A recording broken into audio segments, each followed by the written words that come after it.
Alright guys, so I kind of want to go over the player personnel really quickly in this video. As I mentioned in the intro, you really can use any team you want and any personnel you want, and it's gonna the defense is going to be effective. But for most effectiveness, I would kind of look to make sure you at least have one. I mean, more is always better, but at least one, and you'll be, the more the better, but at least one of these pass rushers that has one of these superstar abilities, like Khalil Mack with the unstoppable force. The reason for that, and I'll kind of show it in the videos, but you can use Khalil Mack to come like untouched on some of the actual blitzes in the guide to get sacks. And once you activate his ability of unstoppable force, you can literally just let him do whatever he wants, basically. Just play coverage D and just rush him. And he'll get such fast sheds when his ability is activated that it's basically like sending a nano blitz. So that's why I say having one of these players is really, really crucial, because you can go in there and say just blitz him like free off of a 3-4 odd blitz, whatever. Let him get a few sacks that way. So his ability activates, and then you can just literally just rush 3 or 4 guys with him being one of them off the edge, and he'll just shed so fast it's almost like a nano. So we'll get more into that in the actual videos, but other than that, I mean, for what I look for this year on defense is, like, obviously the abilities are important. So if you have players with abilities, pay attention to that and how to use them. But more so anything, again, speed, and more speed. Definitely like speed on defense, especially for my user. But yeah, that's gonna be a big theme this year. I feel like it always is, but definitely that. Other than that, I mean, yeah, for stopping the run, the block shed, and all that is great. Obviously, the higher man coverage and zone coverage, the better they'll play.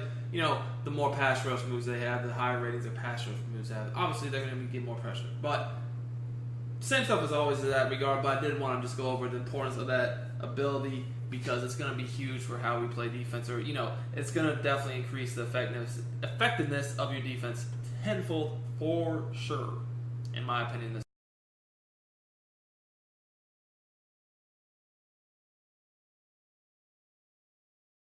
Alright guys, before we get into the run defense and play breakdowns, I do want to stress the importance of sometimes I feel like a very overlooked feature, which is a pass commit.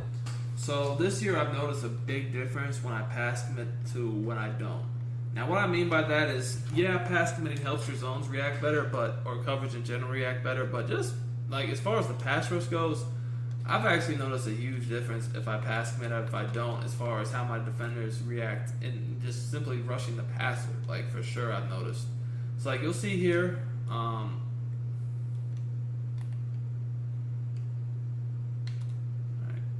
So you see here, I am going to pass commit, and you do that, you can flick the right analog stick up when you bring up the guest play, and up is pass commit, and there the pass rushers will definitely get a better rush. Now, it's not going to be like all the time they're going to get amazing, but you will, like, if you do it enough, you'll definitely notice a difference.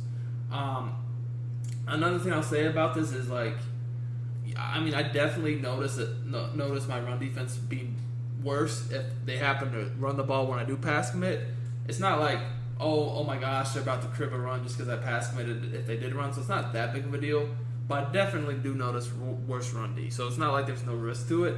So be careful about it. Just don't use it like crazy. I just do it when I'm pretty sure they're going to pass. Yeah, here and there they'll run and I'll get tricks. But it's if it's not happening, if you're not being too crazy with it and you only guess wrong once in a while, it's not that big of a deal.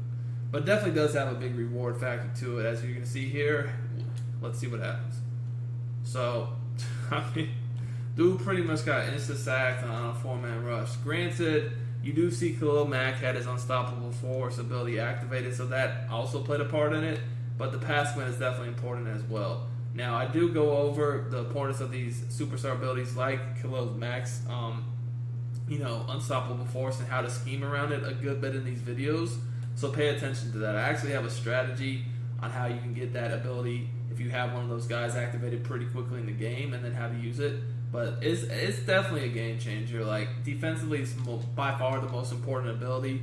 And I might almost say it's the most important one in the game, but that's hard to say because, like, the stuff Tom Brady has in offense and then the arm bar are actually kind of ridiculous right now, too. So, but yeah, no, it's definitely big, and I'm definitely gonna go over how to get the most out of it, in the videos in this guide. So you don't have to have it to play defense, obviously, but it's definitely gonna make your defense a lot better if you do. So I definitely would recommend getting it if at all possible. At least one player with it. Obviously, you don't need to have a ton of players with it. Obviously, the more the better, but at least one, and you definitely will be good to go.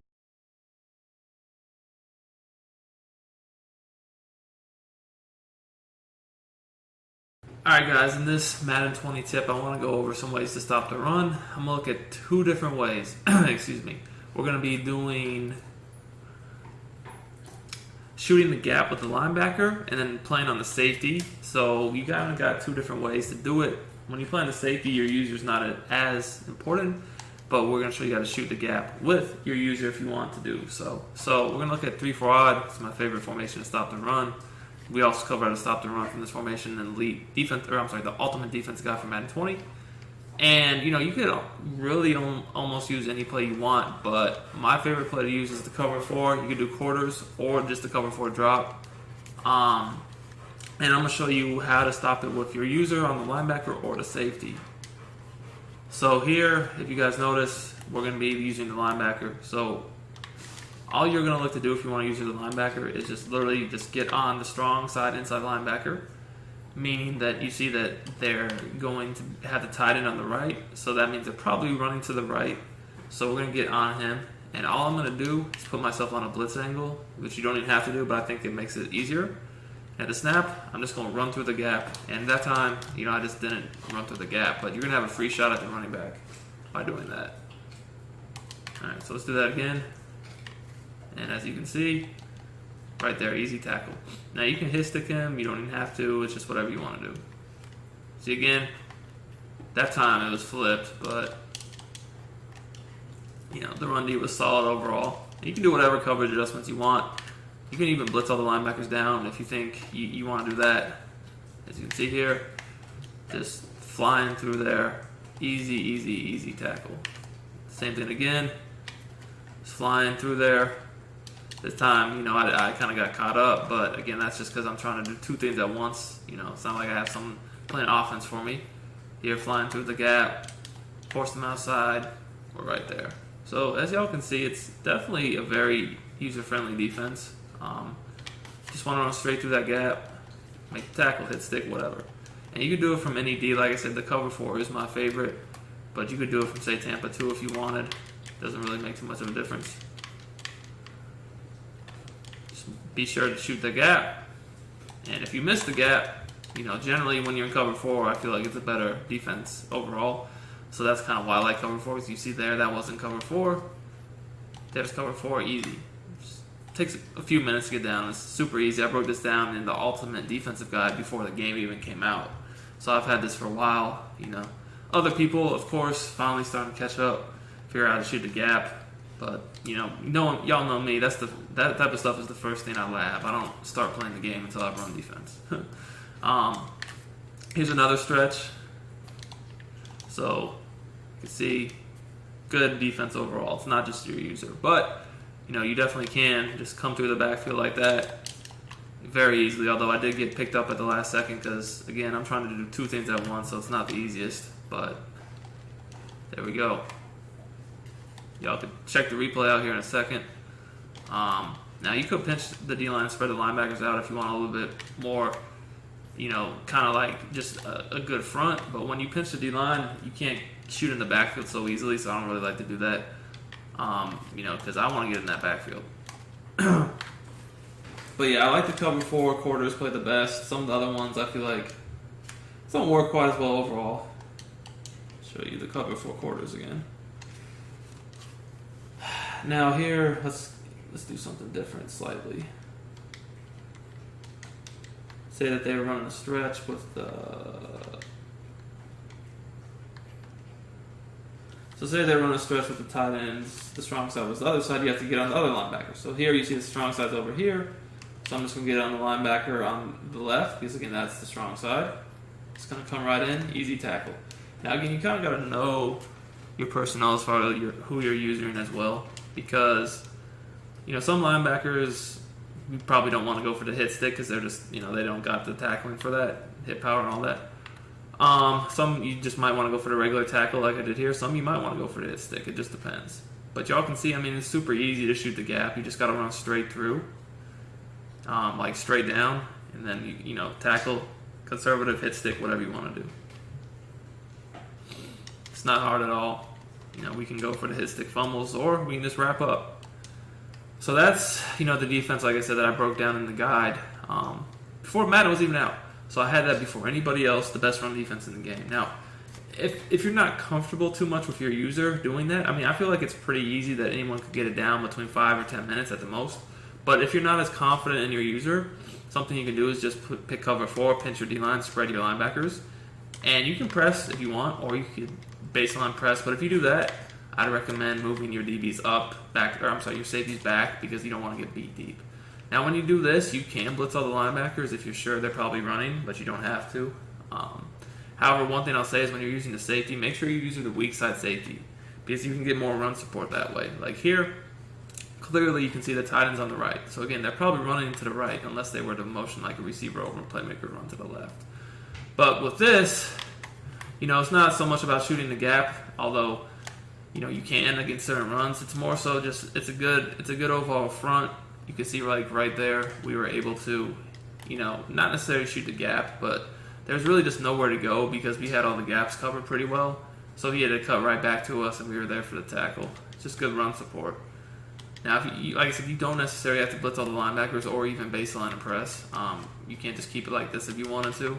But again, more so just about the general defensive front that is effective. Like, it's not going to give up too much yards on inside or outside runs when you do this, because when you're on the safety, you can just provide a little bit more run support and already have those 7 guys in the box with the D-line and the linebackers.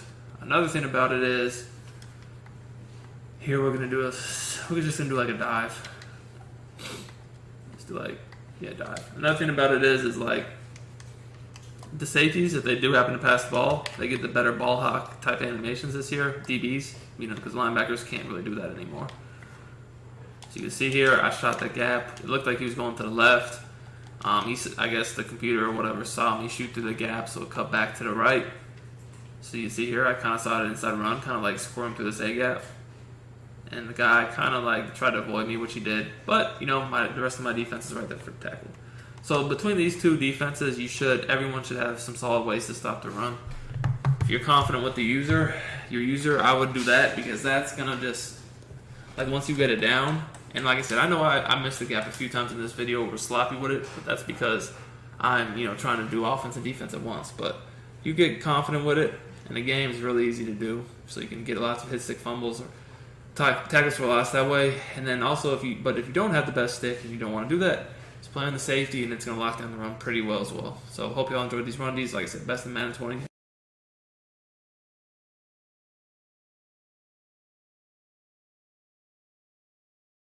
Alright guys, in this video I want to show you run defense. First I want to show you how to lock up the stretches people use, whether you have the armbar running back or not.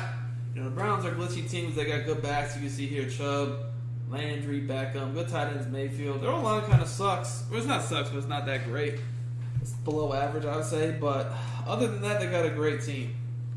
So I want to kind of just go over a bunch of different stretches. The defense I use is Tampa line, baseline, 3-4 odd, Tampa 2, baseline press, move the safeties back if you feel like you need to.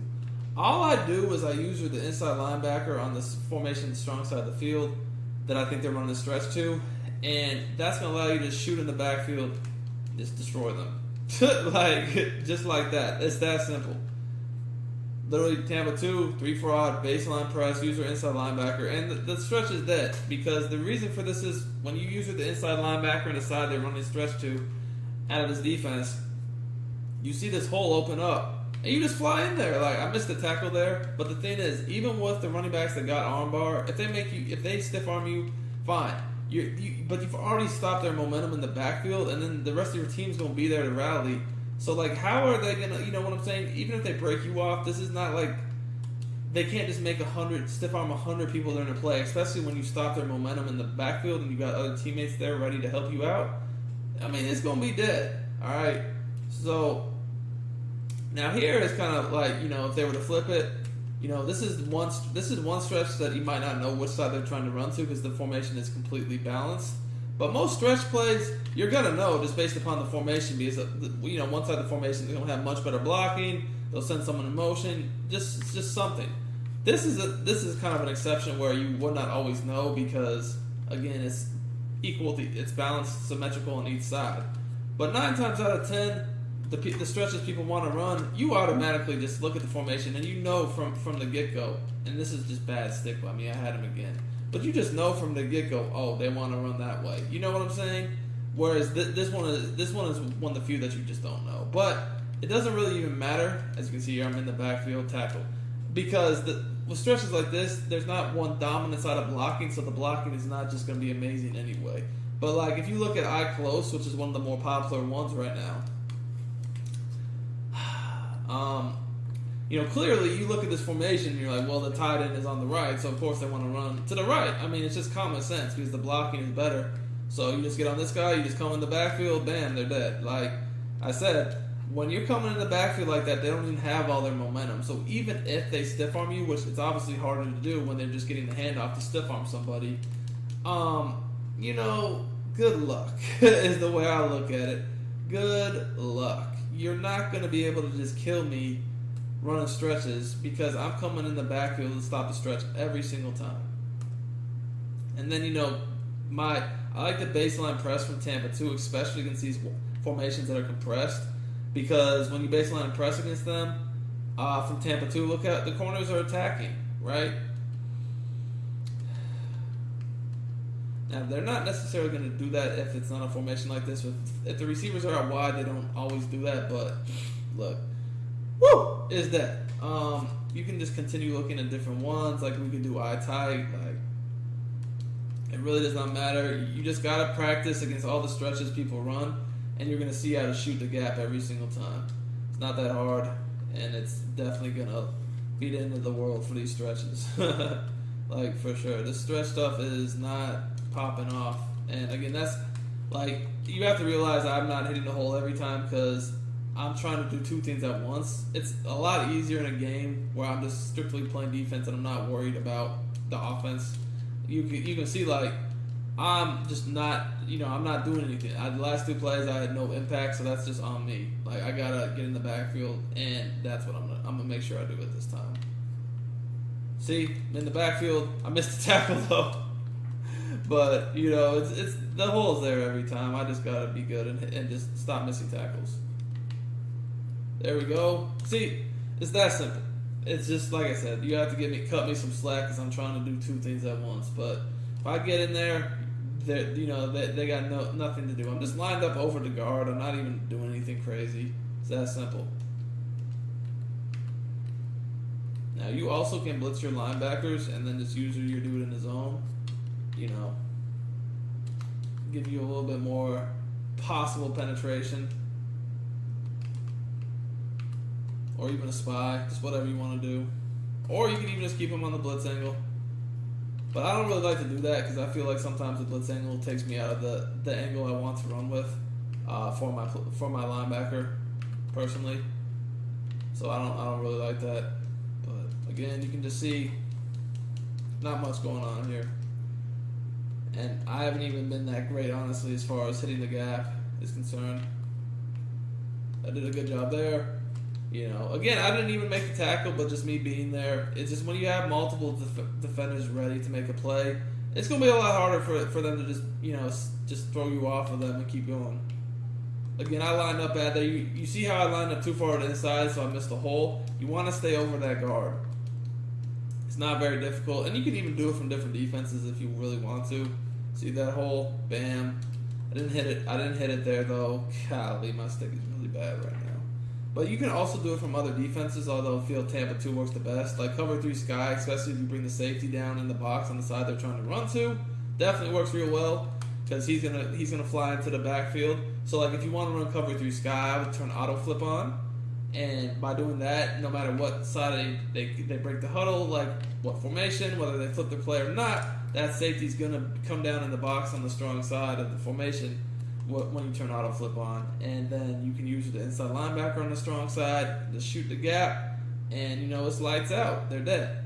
Now, like I said, you do need to practice shooting the gap, because as you've seen in the video, the times where I've messed up, like I said, granted, it's way easier in a game when you don't have to worry about offense and you're just playing defense, because I'm using 2 controllers, so obviously it's a little harder for me. But, just get it down, like get the little shoot through the gap down, and, you're going to see it's going to be difficult for that dude to break you off. And even if he does, he's probably not going to get far, because, you're there, you know what I'm saying? You're there, you're making him, expend, already, like, to try to break the tackle. It's not going to be the easiest thing in the world. And you can do it on, like, this little strong close thing, too, outside zone. It's the same thing, just shoot in the backfield, just like that. I didn't even make the tackle, but I was there. Really simple.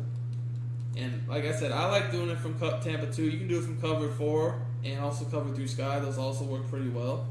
But, yeah, I mean, really, any stretch you're going to see, you're going to be able to do this. Here's another, like, 3 tight end stretch. Baseline press. Definitely against these compressed type formations with tight ends and receivers in close, I would do Tampa 2, because when it's compressed like this, these cloud flats shoot in the backfield real well. But if it's a more spread out one that's not compressed, I might do cover 4 or the cover 3 sky with the auto flip on, personally. But yeah, look. Again, the hole is there. I missed it. I'm kind of pathetic right now with my stick, I'm not going to lie. Because it is there every time. There we go. Did a really good job there. Tackle in the backfield. So, very simple. These stretch, like I said, stretch is probably the most common run I've been seeing, with people trying to just stiff arm the crap out of everybody. But this right here is not going to allow it. You're going to stop it very easily. Now, can you do the same? Like, what if it's just general shotgun runs? Not really stretches. More so just general run game, draws, bases, inside zones. To be honest with you guys, all the defenses I posted in the guide for straight shotgun run schemes are really, are good run defense. Like the 3-4 out especially is really good run defense for shotgun runs, because when you're covering all the offensive linemen up and blitzing like that, as I'm going to show you here, they're not going to really have anywhere to run. Like, we're blitzing all these dudes, right? And all the old linemen are covered up, so they can't really cut back to the inside, because there's all sorts of guys there. But then even at that, like, these guys are going to be coming off the edge untouched against the run, ready to hit you in the backfield. So there's really, it's going to be hard, because at least, depending upon the formation, at least one of those outside linebackers will come free versus the run, if not both. You can see here, Mac came free. And, all the linemen are covered up, so it's like, you can't really cut back in the middle because there's not anywhere to go. Max just makes the tackle. It's definitely real good run D. I really like this a lot against people running shotgun runs. It doesn't matter, inside zone, base. He just broke 2 tackles there. So, of course he scores when he breaks 2 tackles. But, you can't really, if someone's going to break a bunch of tackles, it is what it is. We stop them in the backfield. Sometimes that just happens. But, inside zone, base, draw, all that, I feel like is not going to really work too well against this defense, as he just, again, kind of just got glitchy there. Not going to happen too often. Is he going to just run through everybody? But I feel like this is good run D. Now, there's another way you can stop it too, which I'll show y'all in a second. See what I'm saying? Not much going on. And this is good base, draw, inside zone. Doesn't really matter. Just any shotgun run, I feel like the 3-4 odd does really good against. The nickel normals, same thing. But the 3-5, the 3-5 is real good too. The 3-5, honestly, if someone's running like the ball like this, all you have to do is so easy. Like to the Tampa 2, someone's running inside zones or running the ball from shotgun. All right, simple. Blitz your linebackers. Like, just blitz the linebackers. Literally, after you just blitz this linebacker, again, move this guy in, whatever. This guy's going to come through the gap untouched, this guy right here, and he's going to make the play. Like, or at least he's going to, he's going to do enough. He might not always come 100% clean, but it's going to be enough to where you don't have to worry about it. That's for certain.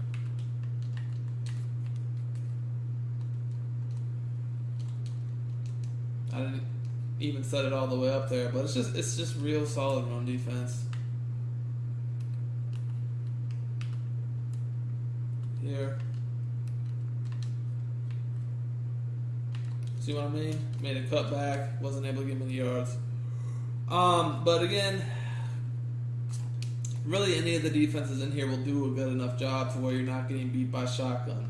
The 3-4 odd obviously is going to be your best run defense overall, I feel. But here, again, this is just the nickel defense that I already showed you guys. Or I did show you guys in the videos. Anyways, nickel blitz 2, doesn't matter to play, but again, it's going to be a real good shotgun run defense. Now, would I run this against someone like running stretch? No. But I'm going to run it against shotgun because I don't feel like inside zone is going to beat it. I don't feel like... Now, if they were to run... Another thing you can do with this nickel defense is if they're flipping their formation a lot and running the ball from shotgun, you can kind of take the weakness from it away by turning your auto flip on so that... And it actually already is on, so that's nice. But by doing that, if they're trying to flip, say they flip their trips to try to get away from your nickel backside to run an inside zone, look, your nickel back will be flipped already. Just waiting. So now, you don't even have to do anything. Just press, bring him in, and he's already on the right side. So just do everything else the same. And... You know, you should be able to stop the inside zone very easily. Look, guy comes right in. Stupid inside zone is dead.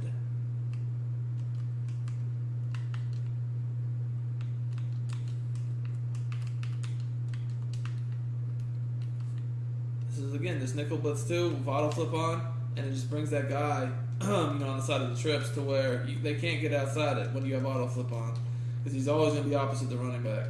When he's opposite the running back, there's going to be big problems. Big problems.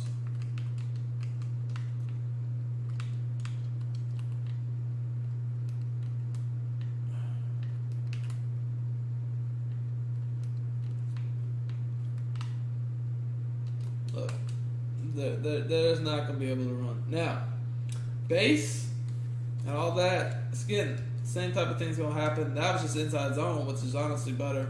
But let's say they were running base. Okay.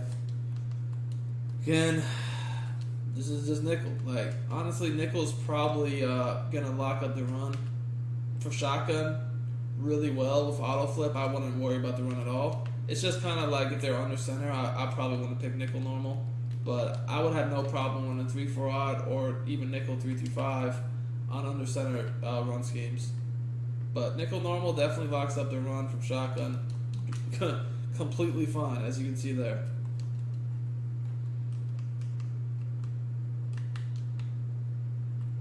So, you know, all these defenses, honestly, I've shown y'all stop the run well enough. It's just like the under center stretch arm bar stuff. I would stick to what I showed you, but anything else, and you can easily just stop this. You know, the regular type runs with the defenses in the guide, for sure. I have no doubt about that. As far as regular run schemes go, I'm just trying to show you a bunch of different runs. This is going to be good enough. But if they're doing the arm bar stretch thing, I would recommend doing the 3-4 odd because that just allows you to lock it up, you know, completely without having to worry about anything. So personally, that's what I would do. But yeah, that's kind of what I do as far as the run goes. So hope that helps. Like, my dedicated absolute best run defense is going to be 3-4 odd, but you can run nickel stuff for sure.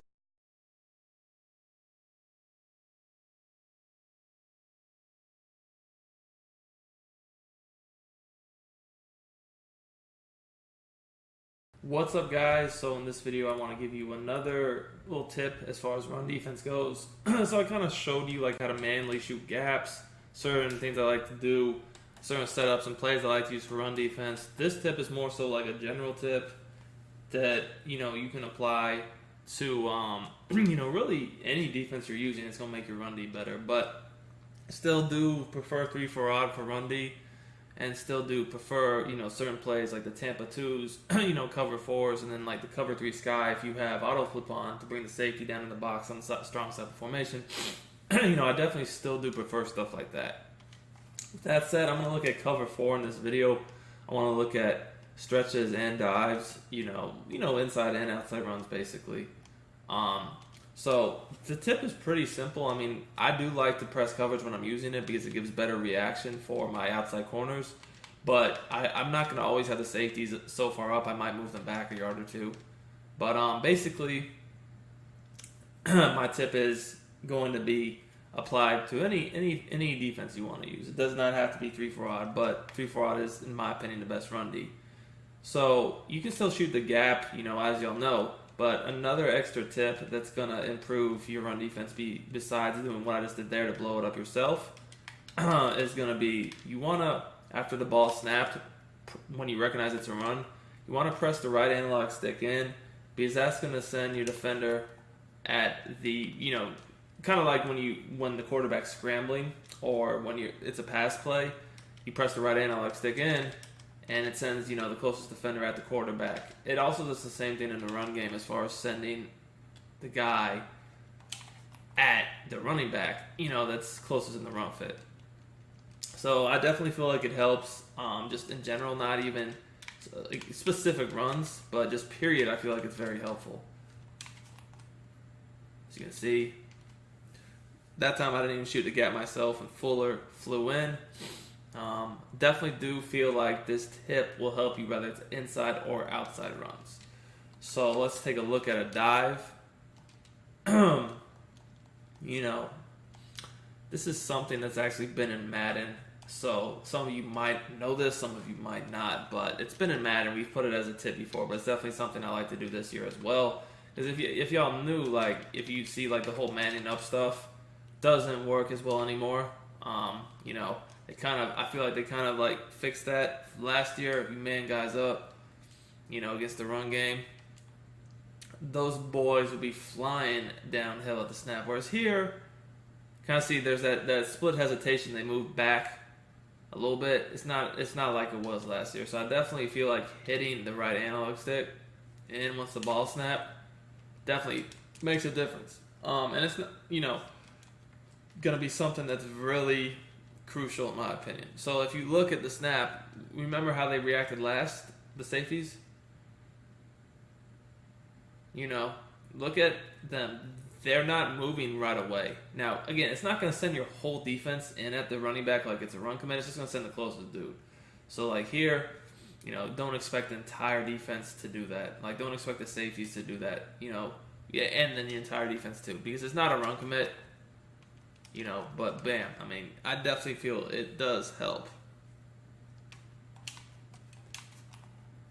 You can see, getting in there. So also you notice I'm getting in there myself. Although I didn't that time, but we're in there. It's, definitely a hopeful tip that, again, you can apply to any of the defenses you run. It's going to make any run defense a little bit better. But, again, I would still recommend using the types of run defenses that kind of went over in the first video, and just adding pressing the right analog stick in to, everything we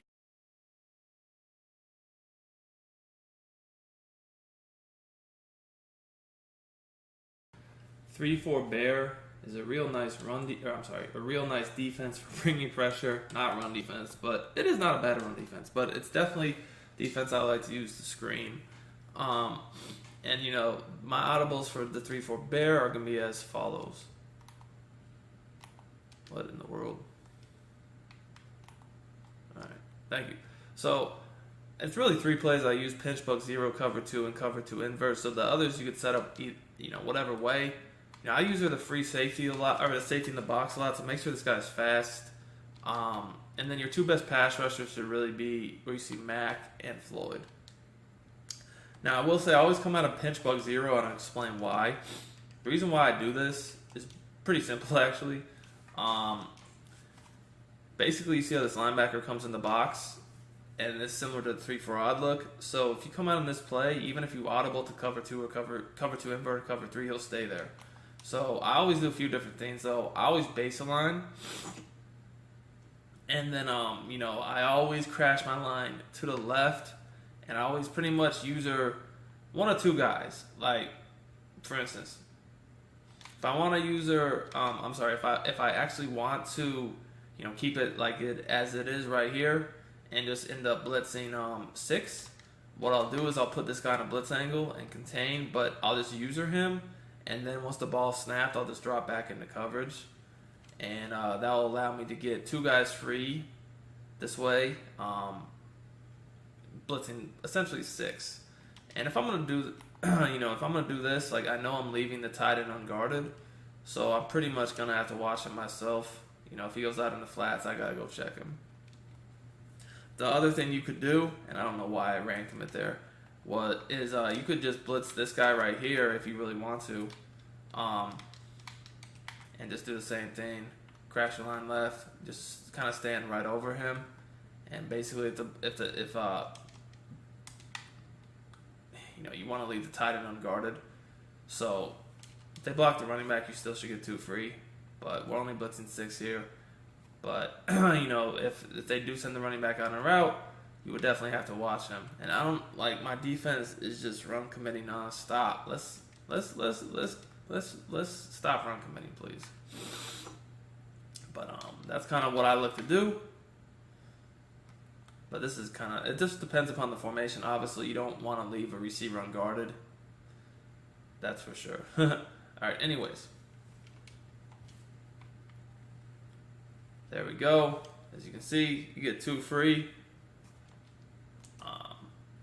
And, obviously the running back's not going to be able to stop that. Sometimes you should always get the edge off the right. Sometimes off the left you get B-gap. Sometimes you get edge. It just depends, but I'll take either or. But that's pretty much how to set that up. Obviously, like I said, you could literally just blitz 7 and even have the safety blitzing 2 on his angle. So, like, say you do something like that. Again, it's just base line, crash D-line to the left. So again, base line, crash D-line left. Go ahead, blitz all your linebackers down, and then just use this guy in a blitz angle, contain. So generally speaking, I only do this if I know that they continuously are max protecting, because if they're not, there's no point. Like, this will get pressure on max protect, sure, but if they're not max protecting, there's not much of a point. And, like, if I'm doing this, I definitely like to just kind of, like, mug the gap, too. Even though I'm not really, I'm not really going to be blitzing. I just do this, again, because it's just confuses the whole line to think more rushing than really are. And, that's how the blitz works. It's just kind of frustrating that they keep thinking I'm run committing. It's probably a little bit of my fault because I've ran committed games so many times this year because I'm still not 100% used to the way they changed the defensive assignments. So I guess I can't all the way blame them, but I promise you, I haven't been run committing every play here. I think I did the first play honestly, but these other plays I definitely haven't. But anyways, so when you do this, if the tight end happens to go out on a route, he's definitely your responsibility, just as you see there. But, again, I'm not really doing what I just showed you, blitzing absolute 7 guys, unless I know they tend to do a lot of max protect.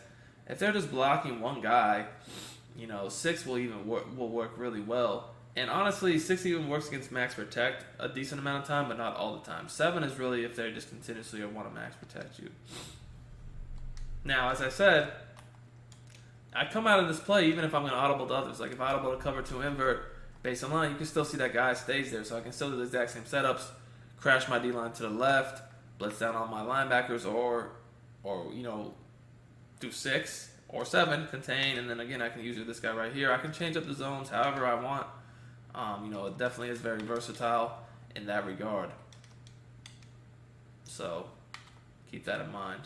Alright, so again here, this is how it's going to look. Again, I'm not actually blitzing, I'm just kind of doing that to confuse the whole line. And look, again, you can see just the pressure is really crazy. Like I said, 3-4 odd gets similar pressure. I feel this is a bit different, though, in that you can get 3-4 odd is almost always edge, or pretty much always is edge. This, I will get gap pressure from time to time, and it's just a little bit different, I would say. But again, I can do all the same setups, very easily from cover 2 invert, cover 3, or pinch bug 0. So I don't have to blitz 7. Again, I can easily just, if I want to, just blitz basically just like this. contain, and then I'll just user this guy, right? Like, you know, I'll drop back a yard. So if I do this, probably the way I'll probably put this guy in the purple and then shade down or up. And then I'll pretty much just drop back with this guy one step and then just use her over the middle.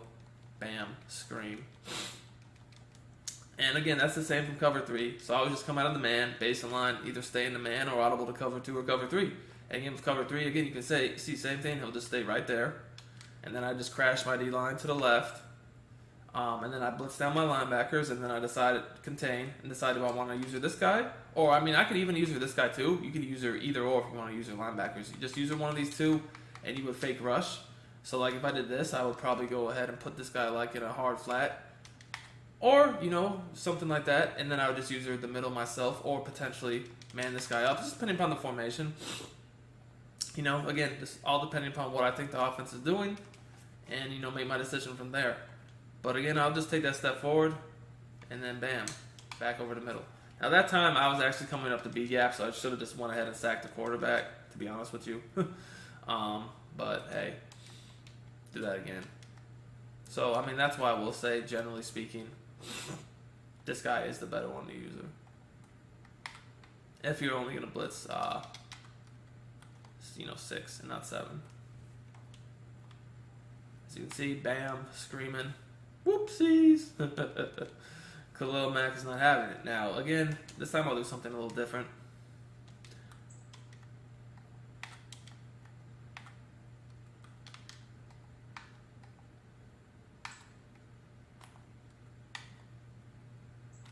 This time I'm going to send the running back out, block the tight end. See how that looks.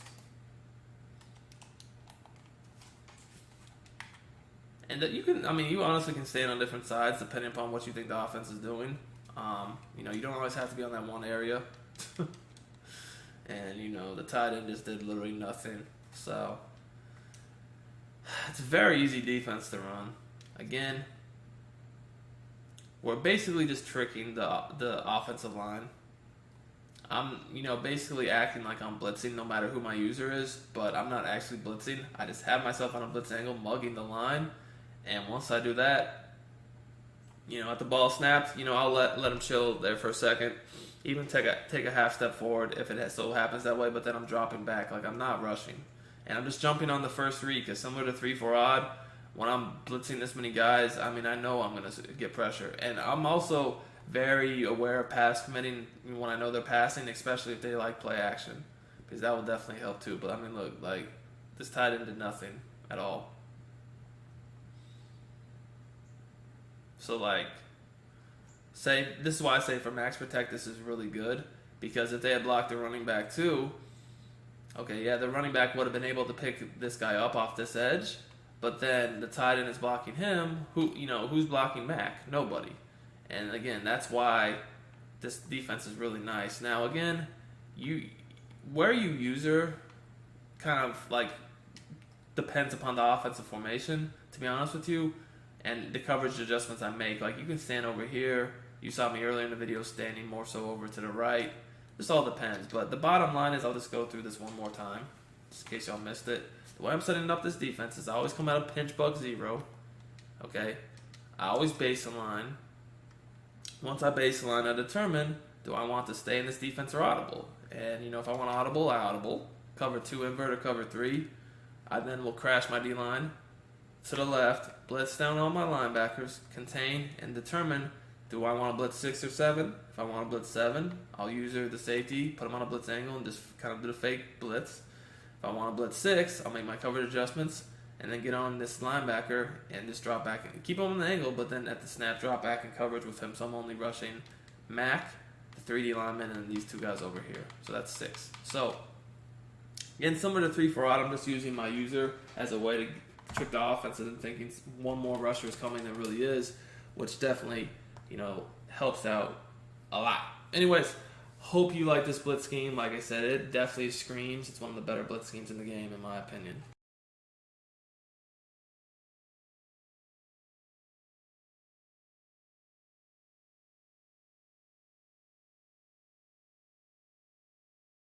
Alright guys, in this video let's look at 3-4 odd, one of my favorite blitz schemes in the game.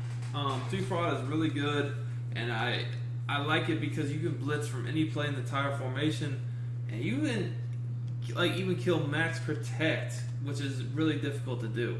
So I just want to show you. I'm going to show you all how to do this, but look at this. This is 2 people free against max protect. Well, really 3 people free against max protect.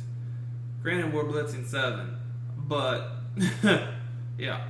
All right. So one thing I want to go over is the X Factor abilities. You can see Khalil Mack is got his unstoppable force lit up, and what that does is once he has his little X Factor, you can see the X is lit up underneath him for the unstoppable force ability.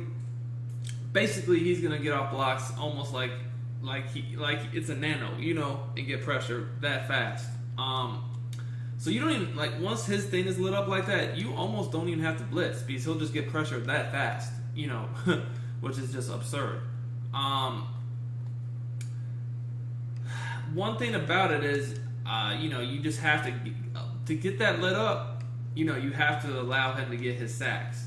And off the top of my head, I believe it's 3 sacks. And once he gets 3 sacks, it's lit up. So normally, what I do, is first of all, I pretty much like using teams that have a player that has unstoppable force. And what I'll do is, I'll come out, and I'll run my regular blitz setup from this 3 for odd or whatever formation I want to run that allows me to get a player free, and I'll put Khalil Mack there, and I'll run my blitzes. And whenever in the game he gets his 3 sacks, then I'll just be like, he has his 3 sacks, let me just chill and just play coverage D, and where I'm blitzing 3-4 guys, but make it look like the blitz, and he'll just scream. So like here, you see it's lit up, right? Well, look what happens when he's lit up. All right, watch how fast he's about to get a sack. Now that time it wasn't really like it's supposed to be. To be honest with you, he's supposed to get pressure way faster than that. But obviously, it's not going to happen every play. But it's definitely going to happen from a good amount of the time. I feel like there you go. Just see how quickly that dude came off his block for the sack. I mean, granted, yeah, sure, if he's coming untouched, it's a bit faster. But he was off his block under a second, I would say. Let's see. He's off his block. He defeated that dude so freaking fast. It's going to be rough finding anything open. Look at this. This is slowed down, too. Full speed, you may as well have not even been blocked. Look. That right there is basically an instant win. You're not going to find someone open like that when I'm only rushing 4 people and he's getting a sack this fast. That's what I meant as far as once his thing is activated, the majority of the plays, his pass rush is going to be that fast. So it's almost like cheating, I feel like, once you get it activated. And the way I get it activated is honestly, normally I use the 3-4 odd blitz because it's the easiest blitz I feel like to get him consistent sacks. Or it doesn't even have to be him. Like I use a lot of different teams or players or whatnot. Just whoever on your team has this ability, put on the right outside linebacker spot in 3-4 odd on the right of screen, and you're gonna see, he's gonna get untouched and get a lot of sacks. So, what are we doing in this scheme? First, I just wanted to get that out of the way. Basically, we have the ability to blitz and get 2 guys free no matter what the offense does. Whether they just don't block anyone, they block 1 guy, or they even max protect. So it's an absolute screaming defense, and also it has really good run D too. But basically what I'm going to be doing, and you can do these blitzes from any play out of the formation. I have a couple favorites that I like to use though. But, it's a universal setup. And I pretty much use her, the inside linebacker, on the right or one of the safeties. The safeties I only use her if they're max protecting, so I do like the safeties to be fast. But I like to use her, the inside linebacker, on the right. So I really want this to be like my best user. And really, honestly, Leonard, it's, Floyd and Lynch are both really good users, so you could use her either one. I'm going to say Leonard Floyd is the slightly better user, so sorry, but we're going to have to go ahead and switch them out. Alright, so anyways, my audibles, and again, you can use any play in the formation you want, but personally, my audibles are going to be the pinch dog to press,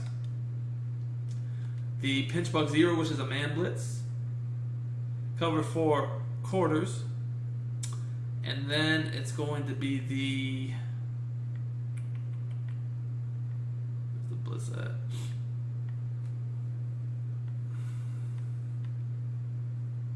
Here we go. Cover 3 cloud. All right. So these are generally my audibles. I like to blitz from all these plays. But again, if you have a different play you want to blitz from, obviously you can feel free to make your audibles whatever you want or just come out in a different play because you can blitz from any play in the formation because the setup is universal, which is very nice.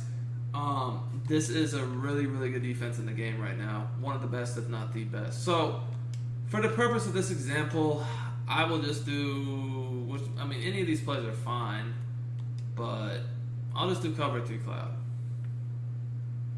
Alright, so I'm going to show you the setup to get pressure no matter what they do. So I'll show you against no running back block, and even max protect. So the thing we always want to do is I want to go ahead, baseline show blitz, and that's going to bring the linebackers up. So once the linebackers are brought up, you can see like every O lineman is accounted for. 1, 2, 3, 4, 5. So if we blitz the 2 outside linebackers, they're both going to come free. Now the way to do this is you want to crash your D-line up and then just blitz all your linebackers globally.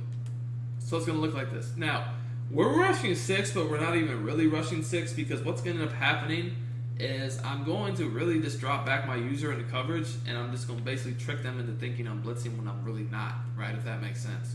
So these 2 guys are going to come free. And another thing I would say is if you think they're passing, definitely pass commit. Pass committing definitely on this game makes a good difference. For sure, pass committing is big in my opinion.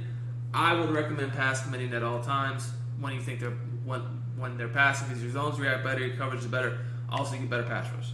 Another thing is if you're playing a mobile quarterback, I would contain because contains definitely are working good this year. But if you're not really playing a mobile quarterback, just don't contain. Don't even worry about it. But if you're playing someone that likes to roll out, definitely contain. If you're not, don't worry about it. But then past that, you can do whatever coverage adjustments you want. It's really up to you depending on what you think they might do. But I get really aggressive in this defense because I know they're going to have a hard time blocking my blitz. So I don't really get too, I might do stuff like this. I don't even get too worried about, the blitz at all. I might just get crazy, something like this even. I don't know.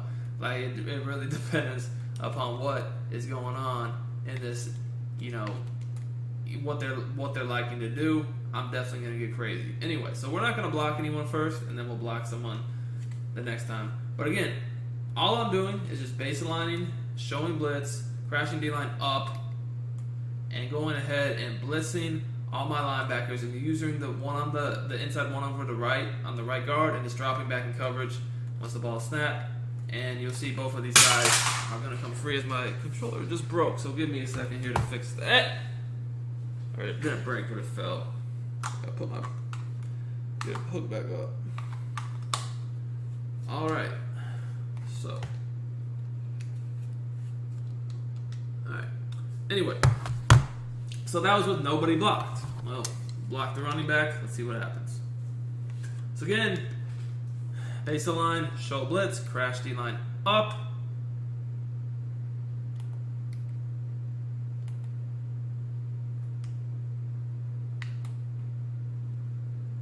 Blitz all your linebackers down, QB contain. Alright. If they have a mobile quarterback, if they don't, just leave them all blitzing and you're good. I would say you don't really want to, contain unless you're playing a mobile quarterback, in my opinion. Alright. So, again, just use this linebacker on the right, drop back in coverage. Once, the ball snapped, just, let them take a step forward and drop back in coverage to trick that old lineman. Make whatever coverage adjustments you want. Pass man if you think they're passing, and lurk. That's all you got to do, and you're going to scream. So that time, it was a little strange. My guy came up the middle instead of going up the outside. It doesn't really happen like that. So let's just do that again. Because that was not really, a realistic situation for that to go down like that. That's not what happens. Obviously here and there there's some fluke, but, your dude is definitely going to come off the edge. You're not really going to see a guy coming. Well, that time he came up the B gap. That definitely Could happen, but I think the play before someone tried to come with the A gap. Normally, see what happened here is the guy decided to block the linebacker, so the DN came up the B gap, which definitely can happen, but generally it's the outside guys more than anything. All right, so that was with the running back blocking. Now, if they max protect, like you can easily just do it the same way, and you might get pressure untouched. But even if you don't get untouched pressure, because especially when you got Khalil Mack, and he's lit up or someone like that lit up, you don't even necessarily need to do anything too much. Like, your guys probably are gonna get pressure really fast, but just some coverage adjustments I'm making here. But if you did really want to make sure you got untouched pressure, what they were just max protecting nonstop, I can show y'all what to do in a second here. Anyways, this guy would just get out of his assignment. That'd be awesome. All right, so some adjustments I'm doing. So you're gonna see it against max protect, and then I'll show you how to always scream against max protect no matter what in a split second. So my guy fell over there. We still got real good pressure, but it wasn't the untouched type pressure. The untouched type pressure, I'm gonna show you how to do it right now. So basically, if you see them max protecting just constantly, you want to make sure that no matter what, you get untouched pressure. Basically, do everything I just did, except the only other thing we're gonna do is we're gonna use our safety on a blitz angle, just like this. And we're not actually going to rush. We're just going to let him, come in the box with him on a blitz angle. And we're tricking the O-line into thinking we're blitzing when we're actually not. So they're going to count for us, and that extra player is going to let, these guys come completely free just like that. And, now it's not even a block shed. It's literally a screen, because basically we're rushing 7 and they're max protecting. So they have 7 guys in protection. But when I bring my user in the box like this and keep him on a blitz angle, the offensive line also thinks I'm blitzing even though I'm not. And just by having him on that blitz angle in the box, now they think that 8 are blitzing when in reality it's really 7. So I get basically 2 people still coming free because the O-line doesn't really realize what's going on. I kind of tricked them. You see this DN come up the B gap, and then Khalil Mack came off the edge. Sometimes it'll be the DN B gap, sometimes it'll be the guy off the edge. It just depends. But in any case, we screamed. Definitely screamed. So, again, just quickly show it. Obviously, if you blitz 7 and, you're thinking they're max protecting, but they're really not, and then maybe they only block one guy, like this. It's obviously not the best case scenario, but you're just going to have to, you're going to scream. So you're just going to have to make sure you're able to, cover the first read. But, that right there, the actual blitz setups I just showed you can work from any play. It doesn't just have to be like the plays I showed y'all. Y'all can pick any play you want. Pinch dog 2 press is another good one. Any play you want in the whole formation, you can use those setups I just showed you to screen. It's really easy to screen, I would say for sure. Now, one thing I'll mention is, really, if you want to, you can do it. You can do a lot. You could even say drop this guy in coverage, and only blitz from the one side of Khalil with your best pass rusher, right? Only blitz from the side of your absolute best pass rusher. You can do stuff like that too, and just rush really 5 because if you notice, it's gonna be the D line, the 2 linebackers. I'm not gonna rush my user, so it's a 5-on-5. But again, they're thinking we're actually rushing more than that. Now that time he got caught up a little bit, but most of the time, even if that happens, he's still going to get good pressure. And again, the reason for that is because his ability is lit up at this point. So when you get pressure that off just a straight pass rush, it's glitchy. It definitely is glitchy. Now again, just because it's lit up does not mean he's going to get that instant win every single time. But he's definitely going to get it a lot. Now, that time what happened was he got passed off to the guard. So that's what I'm saying. Sometimes it's better to just rush, maybe 4 instead of 5 so that doesn't happen. Again, it just all depends what you're trying to do exactly. Here, what I'm going to do is I'm going to do the man version. And if they're running now, if you're in the man version, if the running back goes out, I'm actually going to contain here just to show you containing will make it work. But you really don't have to contain. That's more so like if they're just playing a mobile quarterback. Mainly what I want to show you is if the running back goes out, you definitely have got to guard him in that scenario. Like, for sure, 100% you have got, like, if the running back goes out and you're in man, like, you have to guard him. Like, there's no ifs, ands, or buts about it. Like, he is your man. You have got to check him if you see the running back go out on a route. So, be aware of that. If the running back goes out on a route, you see it, get on your horse and go get that man. Okay? Because the running back when you're man coverage is definitely your guy. Okay? You have got to go get him, just like I did there. And again, you see we're coming so fast, they're not really going to have much of a time to do anything. So here, you know, I might could try to do something like this, put this guy in purple, and then just let Khalil Mack do his thing, or a Cloud Flag, excuse me, and let Khalil Mack do his thing off the right. Just, you know, and again, it shows I'm rushing 6, but again, it's really only 5 because of that right there. And that time I got a screamer right from the left side, number 58. Khalil Mack came off his block real fast, but it didn't even matter because that dude basically got a gap or B gap. Yeah, so definitely some stuff you can look at. Again, you know, you can always just say, hey, you know, I know that my X factor pass rusher is, you know, unstoppable right now. Let me just rush, you know, 4 guys and let him scream off that edge. I feel like if you want to just strictly rely on his pass rush ability, it's best to just run 4 like this from a play like cover 3 cloud and just flip it so Khalil Mack's already on his blitz angle, so he's already blitzing, so that you're able to basically just get that one-on-one with the tackle. Because sometimes if you do all these other blitzes to where you're blitzing a ton of extra guys, like the O-line just reacts differently, so you might not get the cleanest pass rush. But basically, if you want to take advantage of just playing coverage, just make sure whoever your outside linebacker is that's got the ability and, you know, for the pass rush, unstoppable force, whatever, he's already blitzing and you just rush 4. That way, you know, he's going to get that one-on-one, and it's going to be, you know, very easy for him to beat that. Like, just like this. This was an instant win, just as it happened earlier.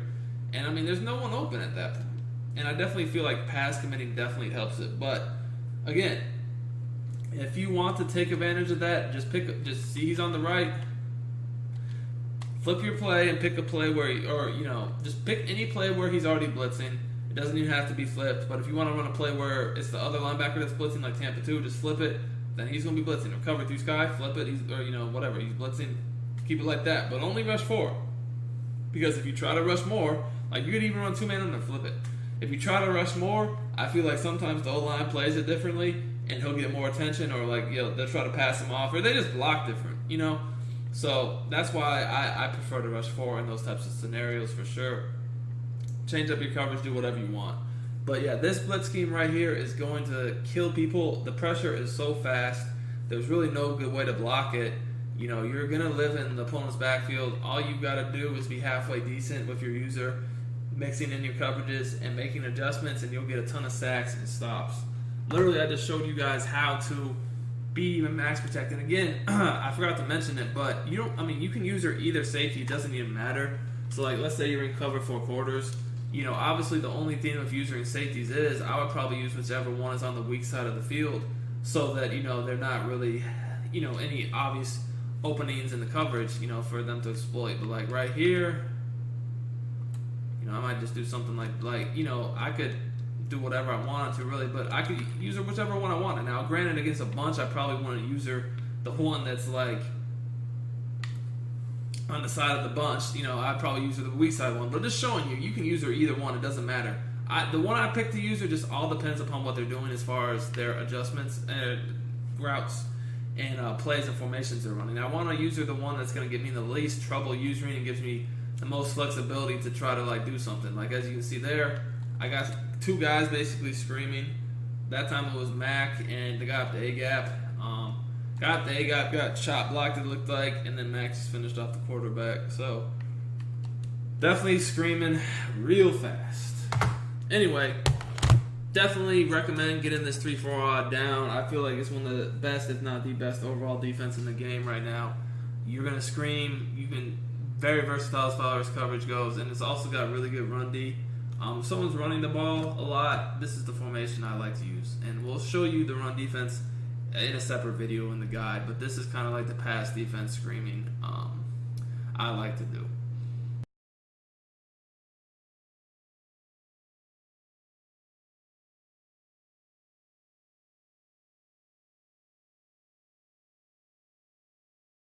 Alright guys, I'm going to be looking at the nickel normal in this video. One of the reasons why I like this Giants defensive playbook is it's a 3-4 book, but it has nickel normal, which is rare. You know, the others for the most part have nickel 2-4-5, but I like nickel normal better.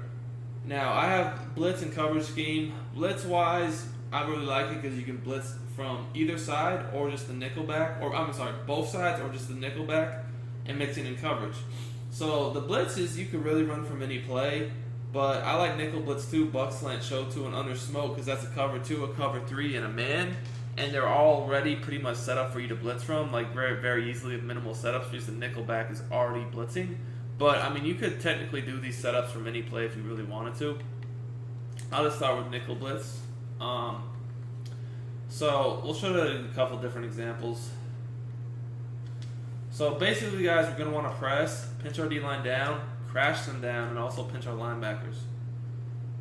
Now, you want to contain, and when you contain, you want this DB to be the one on the contain. So, if it's a tight formation or compressed, where the DB is already on the contain next to the DN, you don't really need to do anything. But if it's a spread where he's also like slide, you know, if he's like slid out and the DN's on the contain, you need to move him next to the DN so he's actually on the contain. I also do like to blitz my user because that just confuses the O line, and I just put him like I just kind of hover in this B gap, and I hold down the left trigger until the ball snapped, or L2 if you're on PlayStation, and I kind of just hold in place to distract the D line. The O-line, and then once the ball's actually snapped and I see what's going on, then I'll drop back in coverage. Now, right there, like the nickel back is supposed to come free. You know, for whatever reason, they let the DN like loop around. That's, you know, obviously that's not what we're going for at all. You know, that's definitely not what's supposed to happen.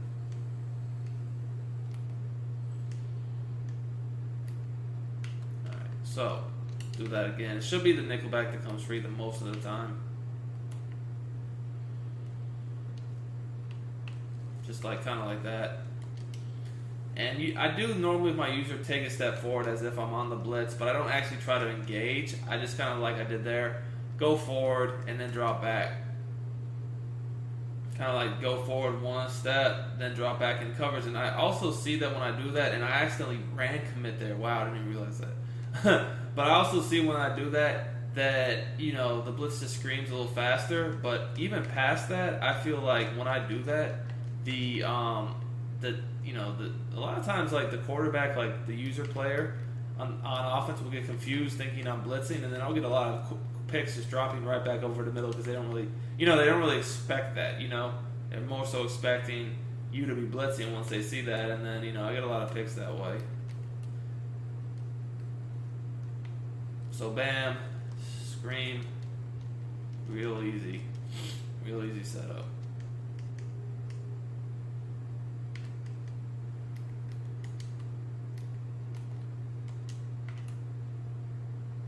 Alright, do it again.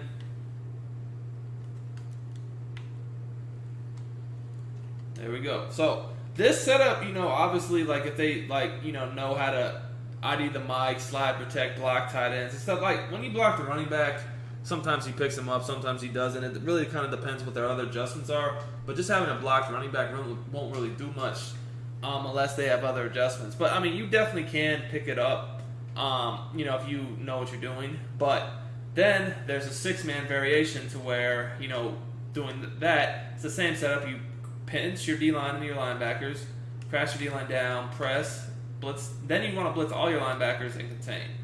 So when this happens, we're bringing 6.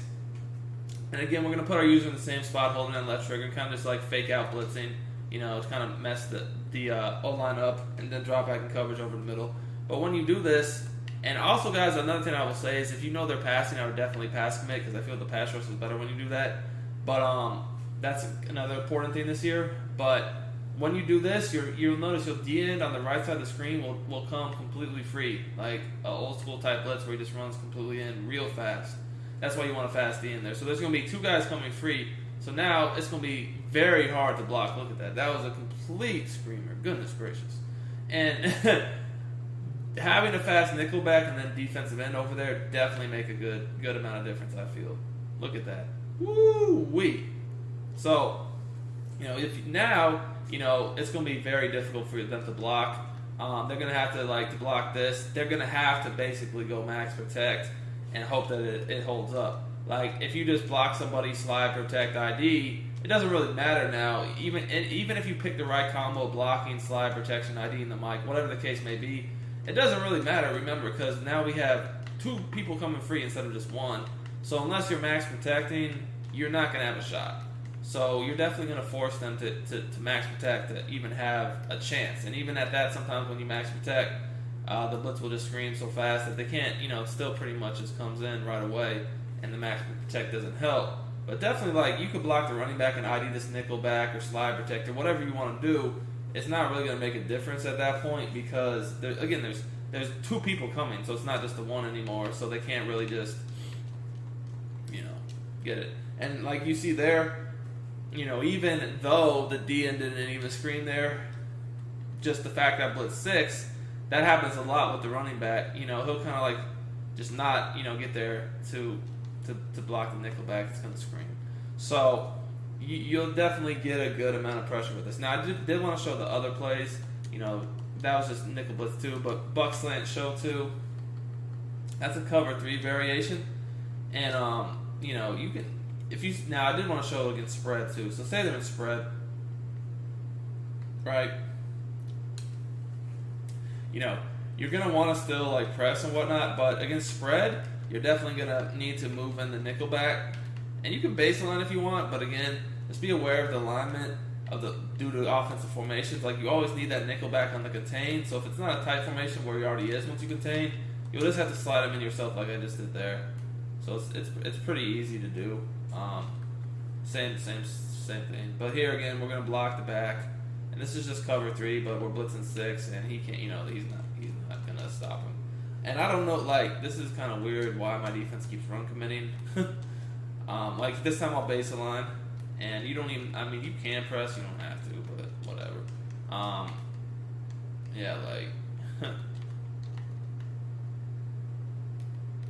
don't know why they ran commit there, because I certainly didn't run commit. The controls are a little bit different this year, by the way, so you guys definitely will want to get used to that before going into game mode. That's for sure. Right there, definitely fell over, and that messed everything up. But you gotta definitely watch, I would say, your user to make sure that something like that doesn't happen, because you're responsible for the middle of the field, guys, with this blitz. So it's definitely high pressure, and at the same time we are stressing our user to guard the middle of the field ourselves, so we can't be falling over just like that happened there. You definitely cannot have that happen. So right there, screened. Again, that's pretty much how the blitz should work. You get quick pressure, so then I just have to kind of bait the middle myself, and it's the kind of defense to where you will give up some throws, but you will also get some pick sacks, big plays. But the thing is, you don't always have to blitz 6. You can just blitz the nickel black, blitz the one side, and then also you can also drop back into coverage G's, which I'll show you in a second. But I do want to show you also the man version, which is under smoke. So this is a good blitz for under center too, shotgun, really anything. But we'll pick under center here. We'll do bench switch. So again, just press, pinch your D-line, pinch your linebackers. Now on this one, you don't even really have to crash your D-lines, to be honest with you, because they're already crashed down, sort of. And then contain. And just make sure your nickelback's lined up the way he is, which I said, against compressed formations, he pretty much already is, so you don't even have to really do anything. But, alright. Here, this is just man, so knowing it's man, you kind of just have to watch out for man beaters with your user. Everyone's manned up but the running back, so if the running back does go out on a route, that's your job to guard him. But, if not, you're good. And as you can see, this blitz actually really kills under center, more so than others, just because of how fast, especially if you have a fast nickel back in the end, it really is. Like, it's direct pressure. It's not like looping pressure. It's not like even like second level pressure. It's straight pressure from guys on the line of scrimmage. You know what I'm saying? So if they're fast, they have the, like, other than a D tackle coming up the A gap, just about the fastest path to the quarterback. So they're gonna get there real fast. So you can see, like, I'm just kind of chilling here, distracting that guy. You can take a step forward or just kind of hold there, whatever you're more comfortable with. But as you can see, this man locked up. I mean, I would just really have to guard the corners. But honestly, like, unless they get just a super win animation off the line, there's not much that's going to get open right away, you know, because the blitz is that fast. Like, look at that. Whew, it's definitely a screamer. Like I said, you don't, like, say they do put the running back out on the route. That's your job, right? So you're going to have to watch that. But, I mean, at the end of the day, like, you could easily, like, not even blitz 6 and just blitz 5 and then have, like, you know, corner out locked up by the cloud flat the linebacker and then watch the other side yourself. Now, if the running back does go out to the right, that's going to be my job. If he went out to the left, I'd probably just let the other linebacker guard him. But if he goes up the middle on, like, something over the middle or out to the right flat, that definitely is my job. So I have to be aware of all that. Like, I see that jump, you know, you're sacked, though. And if you try to quick it, throw it, it's a pick. So you can see, like, this scheme is really tough. Like, the blitzing is super simple and it's super, super fast. That's why I love this formation. It's just screaming with easy setups. Like, none of this stuff is hard. Like, it's very easy to set up and it's very flexible. You can do a 5-man from just the nickel back, or you can blitz 6 to get the D in 2. You can do it from any play in the formation, although the 3 I showed you are the easiest ones to do, I feel. This is a blitz I've been running for really since I got the game, so for a decent amount of time now, and it's definitely given a lot of people problems. The run defense out of it is actually really good, especially to the left and up the middle. Now, sometimes outside runs to the right can somewhat give you problems because you're using over there, and, you know, the nickelback's on the opposite side. So if you see that, you're going to have to pay a little bit of attention to it. But for the most part, this D is really simple and works, you know, really well. There's not really any obvious weakness other than if someone has a good outside run to the right. That's all you really would need to look out for. But just to show you, like, you could really blitz from any play in the formation. Say you want to blitz from cover 4. I mean, fine. It's like the same thing. And you can, like, you don't even have to press. If you're comfortable just blitzing the nickelback yourself and just moving him there, you know, you can do that and you don't even have to press. But, you know, I find that pressing myself anyway just makes it a little bit quicker, and, like, I'm not worried about pressing. I feel like I mix my coverages up enough that I don't mind pressing, so I'm not really worried about getting beat by bombs because I'm smart enough to know what to look out for and whatnot. So, like, right there, that's again one of the times where sometimes I will say when you blitz from other plays where he's not already blitzing, I feel like his angle is not as good and he just kind of get caught up. But I mean, that's very rare. Like, I'm sure if I do it again here, it won't happen. And I'm actually just going to blitz 6 here, and we'll see what happens. And, yeah, so you can see, I mean, that thing screams so fast, and I got a sack for a touchdown. Sack fumble. Well, I would have if I didn't stop running. But see how fast that thing was? There's no way, like, they're going to be able to make a quick read. And that was just from cover 4, just to show you that you don't even have to use the plays I did. You could use any play. Like, it's literally such a fast blitz that they're going to almost have to guess who's coming open. So you can, between mixing your coverages up, that's why mixing coverages up is important, because the blitz is so fast.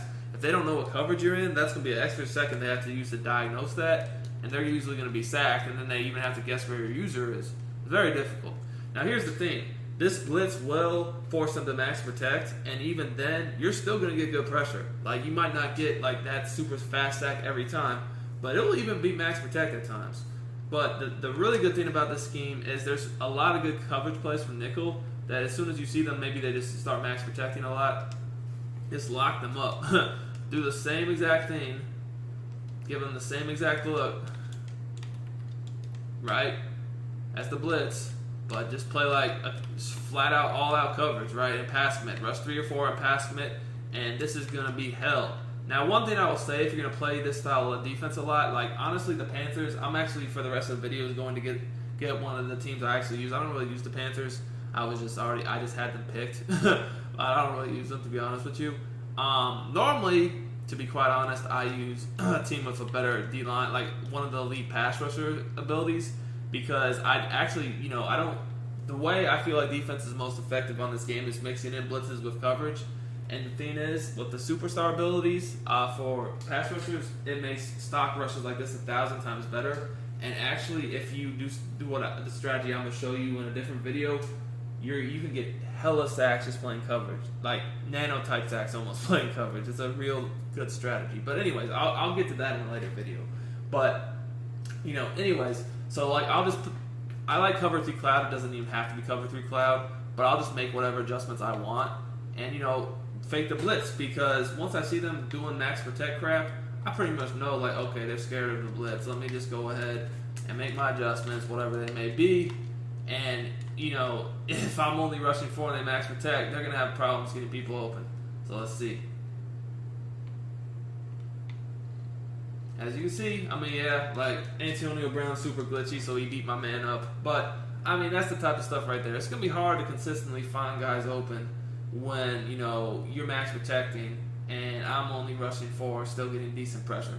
So I would definitely say nickel normal is a defense you're going to want to, like, master, because it's, it's really, really good pressure and also really, really good coverage. And it's very flexible because, again, if you don't have the best linebackers, you can put your safeties in at linebacker, especially for your user. You could put, if you don't have fast D linemen, you can put linebackers at DN so you get more speed for the blitz, and then actually put your real D lineman at D tackle.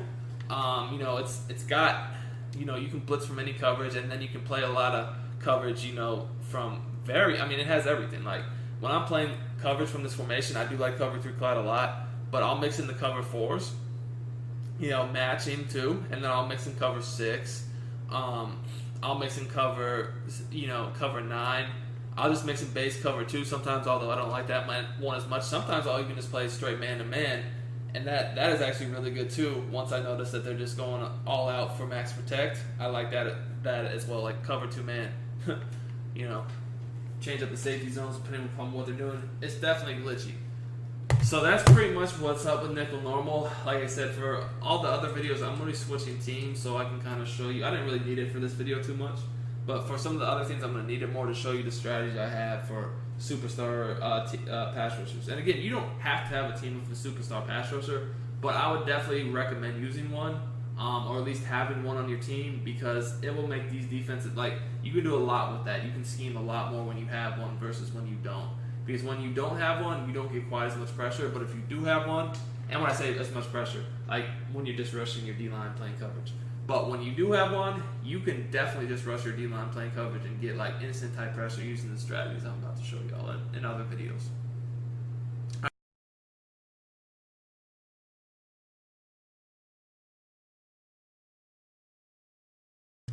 Alright guys, so in this video I kind of want to show you how to lock up the run from shotgun out of the nickel stuff. I did make a separate run defense video, earlier in the guide, but I went over how to stop like everything really in that video, to be honest. But this is just something quick for y'all, if you might have missed anything in there. The 3-4 odd is going to be the best overall run defense, and that's going to be what you want to use for the guys that are trying to do arm bar stretches and, under center run schemes like stretches and all that. But what about the guys who are really running shotgun formations and just mixing in bases, inside zones, whatever? Well, honestly, guys, you could run nickel or nickel normal or nickel 3-5 and lock those up really well with the blitz setups I showed you.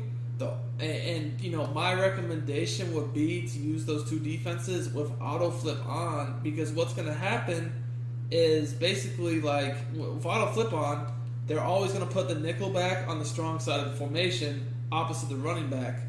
Well, basically just opposite the running back. So it's going to do 2 things. It's, 1, going to make it harder for them to run the ball, and 2, it's also just going to keep that nickel back away from the running back blocking. So like here, inside zone, trips that in, right? Auto flips on, the nickelback stays, he stays to the right? So, I'm sorry, the left. So that's going to allow me to pretty much have, the strong side of the formation to the running back side, opposite the running back where they want to run inside zone. I got, my most defenders there, so they're going to have problems, you know. However, you never know. Like, someone might come out in a completely new formation, or even just flip their formation to try to, like, gain an advantage. Once they see your formation, that they can see your nickel normal. It's like, well, his nickel back's to the left. It's hard to run over there. Let me flip, you know, trip side in to run inside zone to the right. Well, when you have auto flip on, as soon as they do that, it's like, bam, your nickel back's already on the right, you know, just waiting for them to run their little inside zone. So they can't really they can't really gain an advantage, because now we just slide them in, and then we just use the opposite inside linebacker on the same side as the running back. And now, you know, they don't really have an advantage anymore to where they're trying to run the ball. And all they can really do is just cut back and hope they get perfect blocking, which, I'm not going to lie, that can happen sometimes. But most of the time when I'm running this defense, they're not just going to cut back like that on me. Like, there's going to be too much congestion in the middle for that to even, like, potentially happen. And of course it happens twice in a row. But most of the time somebody, and that's why I say having, you know, D linemen with good block shed is definitely, you know, important on this game. But you know, I definitely feel like more times than not, you know, that guy's going to be able to just somebody's going to be able to, you know, not allow them to cut back up the middle so easily. Right there you can see, they got hit pretty easily going around the outside. You know, and if you think they're running the ball, to be honest with you guys, if you just do what I did right there and just don't hover, you're going to be able to hit them in the backfield yourself a lot of the time. Yeah, look. Again, just as long as you don't hover, you can just fly in the backfield yourself against these inside zones, opposite, or when you're on the same side as the running back. So, like, again, flip it, see, auto flip. Just flip it right with them. Well, if they flip it after you come out of the play call screen, you will have to flip yourself. But some other examples say that they are in, like, wide trips weak. You know, even if they're just running base, you know, it doesn't really matter. And we can just even pick buck slant show too. You know, whatever. It really doesn't matter. Look, same deal is going on. Just make sure this DB's on the contain. But again, really not anything. You're getting locked. And you can do the same thing with nickel 3-5. Just turn the auto flip on. But again, the other good thing is say they actually do pass the ball, right? Like, because you're always gonna have that nickel back. He's gonna always be opposite, right? He's always gonna be opposite the running back, so this is gonna make it annoying to block. Because you want to have to max protect and block your tight end, really? No, but. You know, when you're always opposite the running back, it's just you know, it's almost like a losing battle for the offense. Because, like, you know, it's not too much of a point of even blocking him. Because when that happens, and I don't know, like, what happened to my blitz. But it is kind of annoying. Now, I don't personally, like, honestly, like, if it was just for the pass, I'm probably not flipping my defense. I'm just more so flipping it to stop the run. So if they're not really running a lot, I'll probably just have auto flip off. Because I don't really care about the running back block, because I'll get two guys free anyways. It's more so just if they're running the ball. But just quickly to show you what I mean, it is definitely, if they do pass the ball, like, if you do have it opposite the running back, it is nice, because you're going to almost force them to have to block that tight end.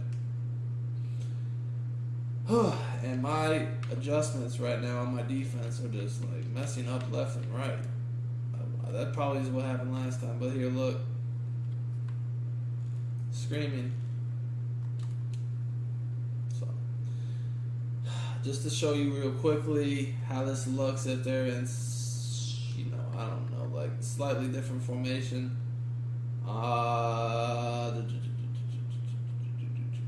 Let's do HB tight slots weak. Why not? So you can see, this time, he's actually on the same side as the running back, because this is like, see, I still do have it on, but, you know, it's a balanced formation to where, you know, you got two eligible receivers on each side, so it's normally just going to apply to, like, if they have three receivers on one side, right, versus, you know, something balanced like this. But still, you know, this is going to be a hard, you know, look to run on for them. Now, this would be the one thing I would say could be potentially hard to stop is if they're running inside zones opposite the nickelback, right? That's the one thing. So if you see this happening and you think they might be running the ball, you might just need to flip it yourself. Because again, if you have the nickelback opposite the running back out of shotgun, it's going to be hard for them to run the ball. Bottom line, it's going to be hard. So that's kind of like the overall general important point of this video. Keep it when they're in shotgun, and if they're running the ball, if they're not running the ball that much, who cares? But if they are, the biggest takeaway from this is keep that nickelback opposite the running back. And a lot of times just turning auto flip on will do that. But sometimes in formations like this, you'll just have to flip it yourself because technically there's two eligible guys on each side of the field, so that not all the time will the nickelback just go opposite the running back. So you might just have to flip it yourself if you see when you come out, didn't do it. But look at the difference. So you saw last play, I mean, it wasn't like they got a huge run, but, they got a decent game. Whereas here, it's just we got, now since the nickelback's over there, now it's like we got the numbers, so... it's going to be hard for them to get a good run, and they ended up getting nothing. So, just wanted to make a quick video on that so y'all kind of understood how you can use auto flip to your advantage to be able to run the nickel defenses and still stop the run from shotgun pretty much no matter what formation they come out in. It's all about keeping that nickel back opposite the running back because your run defense will be 10 times better. Again, just important to note, while it can have benefits for the blitz as well, I honestly don't really care too much about that. It's more so for the run defense. So if they're not really running the ball from shotgun, you don't even have to worry about the whole auto flip thing because the blitz will work regardless of what side the running back's on, especially when you're sending 6. So, and getting dual pressure. So more than anything, I would just use it to, in situations where you need to for defending the run. And guys, remember this year, you can have your coaching adjustments to literally tell them to turn auto flip on and off, play by play. So use that to your advantage, and it will definitely allow you to stop the run a lot easier.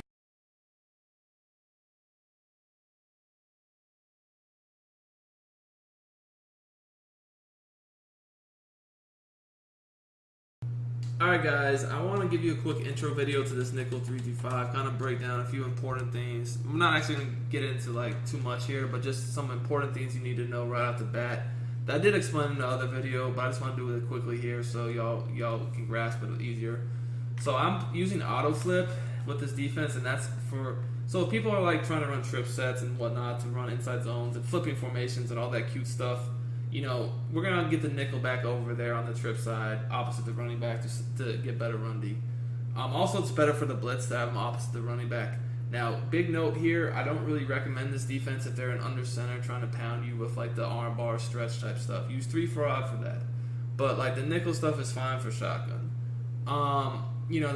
So let's just get into what I'm talking about. So first of all, the setup is basically you're going to press and you're going to shift the linebackers away from the nickel back. So in the other video I was going up against bunch. So, the bunch was on the right, so the nickel back was always on the right. So I was saying shift them to the left, but that's because the nickel back was on the right. But really you always shift away from the nickel back. So since the nickel back's on the left here, that means we're shifting away, we'll shift them to the right, the linebackers, They should all move themselves, they didn't there, whatever. But then, if the nickelback's not in tight, slide him in right next to the DN because he needs to be on the contain. We're always going to use the middle linebacker, right? So this is kind of the base look we're going to give no matter what play. Now, I'll get into the exact steps after that, in the next video, but this is just kind of the look we're going to give, all right? Now, let me show you how to accomplish that, against a different type of formation. So say there's something like bunch, which is what was in the, we showed in the other video, or even just wide trips weak. Let's just do that. So here you see the trips is on the right, so that means the nickelback's going to be on the right. So again, we always shift away from the nickelback, so the linebacker. So we're going to press, and again, he's not really in tight because this is not a compressed formation, so it's moving right next to the D lineman, and then we're going to shift our linebackers away. So since he's on the right, we'll shift them to the left. And again, this guy should move. He's just being stupid right now. You can, if you're worried about that, you can always base a line. It just really depends upon the formation they're running.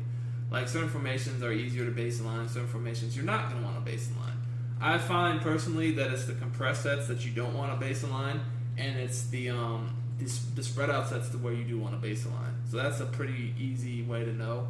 But yeah, that's pretty much it. Like, those are some fine points of the defense. I didn't even go through the full setup, but I just kind of wanted to show you how to align the defense against different formations, so you kind of get a better idea of how to do it depending upon, with the auto flip and how to align them depending upon where the nickelback is. So let's actually, now in the next video, I'll get into the specific adjustments I use to set up the blitz and my coverages. I just wanted to make sure you guys knew how to align the defense using the auto flip and kind of judging which way to shift the linebackers opposite the nickelback depending upon offensive formation.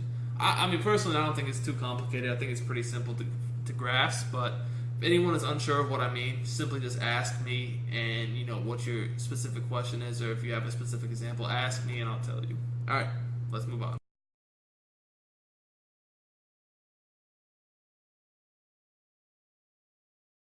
Alright guys, I want to look at the nickel 3-5 normal now. This is one of my favorite Ds in the game because it's really easy to run, it screams, and I can mix in a 6-man blitz with, just 3-man coverages and make it all look the same so the offense never really knows what to expect.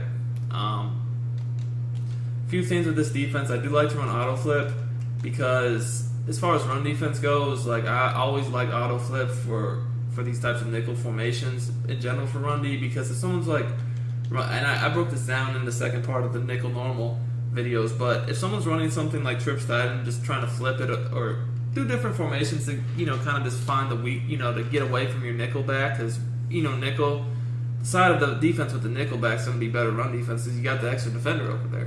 Well, if someone's just trying to come out of different formations with the running back on different sides and flipping their formations, to get away from the nickel back, that can be annoying. So if you just have auto flip on, he's always going to stay, in those types of trips, types of formations that are trying to get the numbers advantage on, he's going to stay opposite the running back. Also, for this defense especially, I just feel like the blitz is much better. So my audibles are going to be as follows, guys. All right, so what I'm basically going to do is, 1 second here, by the way. Just trying to find the audibles. All right, so I'm going to have cover 4 drop, cover 2 man, Tampa 2, and cover 3 sky drop. So essentially Tampa 2 is going to be the D I run. And I'll go over personnel in a second here, what you want to do. Tampa 2 is the D I run for the blitz. Honestly, if I'm blitzing, I'm running Tampa 2, and if I'm playing coverage, I'm using the other defenses, to be quite honest. But anyways, this is with Tampa 2. So, you're going to use a middle linebacker, so this should be your best user. If you're using a team that doesn't have good linebackers to use her, just go ahead and sub a safety in. But if you're using a team like the Bears that has Leonard Floyd, who's a monster user, you could just use him. This linebacker on the the right of the screen, he's going to be on kind of like a looping angle blitzing, so you want to be your fastest linebacker. The nickelback's going to be blitzing a lot, so he should be fast too. Honestly, in this D, you could be doing a lot of advanced assignments with your safeties, manning them up and whatnot. So if they're good, you might want to sub in your actual corners there and then put your safeties at cornerback, because the safeties a lot of times, especially running a lot of Tampa 2, will just be in flats, so they're just really going to be hidden. But that's all up to you. I do mix in all the defenses though, like cover 3, so they'll be in deep zones, just cover 2 man, so they'll also be in man. So I kind of just leave it as is, unless I just like running cover 2 a lot against a certain player. But and what they're doing. But yeah, pass rushing wise, this is a great defense to have a superstar pass rusher, and if you do, you should put them at D end. Me personally, I use the one on the left side of the screen the most if I only have one, just because it complements the D's I run really well. Like I said, you'll be running a lot of 3-man pass rushes, mixing in the 3-man pass rush coverage D's with the 6-man blitz, so the offense never really knows what to expect. I feel like that's the best way to play D this year. If you confuse them and never let them know, or am I blitzing, am I just playing coverage and rushing 3, maybe 4, they're going to have a lot of more problems than if you just rush 6 every rep, Another thing I'd say is the setups are very easy, and they look exactly the same, so it's easy to disguise what you're doing. Like I said, auto flip is on, and yeah, that's really it. So let's get into it. Let's start with Tampa 2. That's, like I said, the blitz. So all I do on this defense, I do it every time, is I press and shift my linebackers to the left and use the middle linebacker. That's kind of like to make all the Ds look the same. Now, as far as my blitz setup past this, I basically just blitz all my linebackers, contain, and then my user, I put him in a zone, and the reason for that is watch. When I put him in the zone, you'll notice my D tackle's on a different blitz angle now. That's what I want. I don't want him on the other angle. Another key to note is make sure that this linebacker right here, his blitz angle is going to the left. If for some reason he's going to the right, just move him a hair to the left so his blitz angle changes to the left. Okay, so depending upon formation, you also might need to move the nickel back in a little bit because you definitely want him on the contain and not the D end. So this blitz should get at least 2 players free. Sometimes it even gets more. Sometimes it gets more. Sometimes I've seen it get 3, but it should generally get 2 free. So they're gonna have to max protect, and even if they max protect, they still might not even block it. But just blocking a running back or just like one extra guy, that's not really gonna cut it. You see there we got a quick sack fumble, definitely screamed. Same thing again, a sack fumble again. But really, we should also be getting that guy looping up the A gap. I'm not sure honestly if he did there. I kind of wasn't even paying attention, to be quite honest with you. But another thing to note is if you think they're passing, I would definitely recommend pass committing because on this game, pass committing is really big. I definitely feel like it makes your coverage way better and your rush faster. Anyways, you can see we're screaming, really, really, really well right now. And I'm pretty much just using this guy. You can lurk over in the B gap over the tackle if you want. Or you can just drop back over the middle. Doesn't really matter. Screaming right there up the gap. Again, good pressure here. Anyway, let's block the running back now. We're going to go ahead and press, chip linebackers left, blitz them all down, zone this guy out, contain. That's all you have to do. Obviously, you can change the coverage up however you will please. But that's really all you actually have to do. As you can see there, we get 2 free. He can only block 1. Ends up with a sack. I've even seen that setup get 3 free. But bottom line is if you want a chance to block this setup, you're going to have to max protect. All right. And even at that, sometimes max protecting won't do enough. Sometimes you'll be able to simply, still get guys free or at least get a quick block shot to where max protecting is not going to work. Now, the thing about this scheme that I got going on here is that's just a blitz. But I'm going to make it very hard for you to want to max protect because I'm not going to blitz every play. I'm definitely going to be dropping back into coverage and only rushing 3.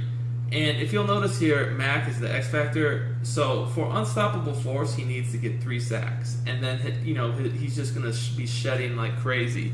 And I've shown in the previous video where it was lit up and his X factor was activated. And it's not like every play. But it's a lot of plays. And if you saw the video, there's 2 or 3 examples where he basically got insta wins on the pass rush and sacked the quarterback before anyone even had a chance to come open. Just off a 3-4 man pass rush. So if you can get that X factor activated, I would definitely recommend running a ton of 3-man rushes. But even if you don't, I still would.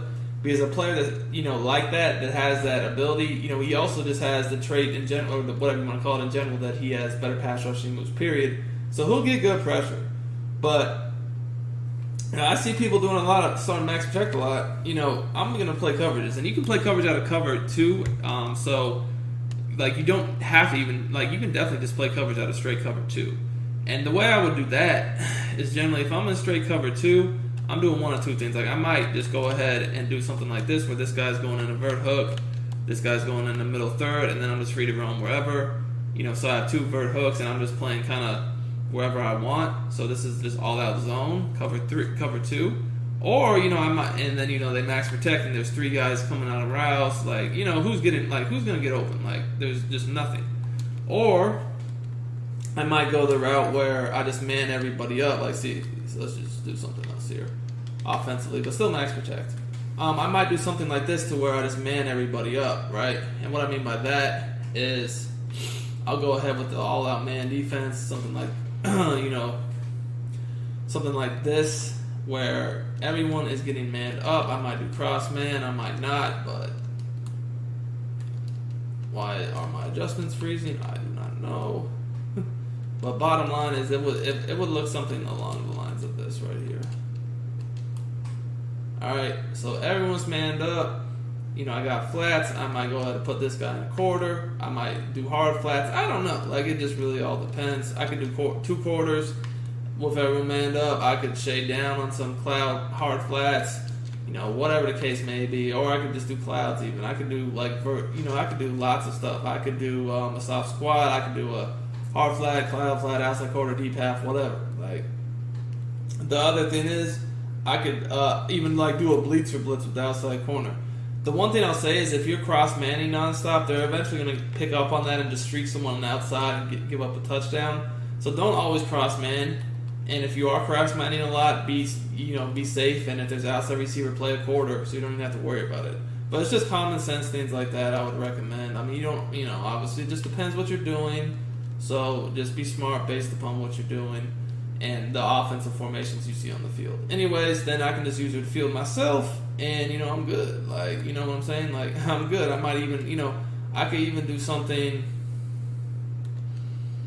I could. I don't know. There's just a ton of different ways I could do it. I don't have to always man up the running back. Like, for instance, I could just leave him spied out or something. It just depends. But anyways, this is just take a look. See, there's pretty much nothing open. I got all them spies, so those are your options. You can play all out man, or you can do just a zone. Also, you can do cover 3 drop. As I said, this is going to be cover 3. Again, like the specific adjustments I do based off cover 3 will all depend upon what I'm going up against. Like, for sure, like I might just shade down, shade up, get clouds, and maybe if they were a formation like this doing a lot of flat route combos, I might even just put this guy like a hard flat. I might just man him up, but if you want him on a hard flat on the right, you're gonna have to move him so he's like this. Or if they just keep sending the tight end on the flat, I can just even man him up, the tight end up. Just there's a lot of different things you can do, but that's something I might look to do. Like if they have a certain player that just keeps killing me, a certain route, I probably would use this play right here that was in the hook zone or whatever the case, just to man them up, right? Anyway, look at that, Mr. Khalil Mack. There's another sack for him, but as y'all can see, I didn't even max protect here, but still, it wasn't really anything going on, to be honest with you.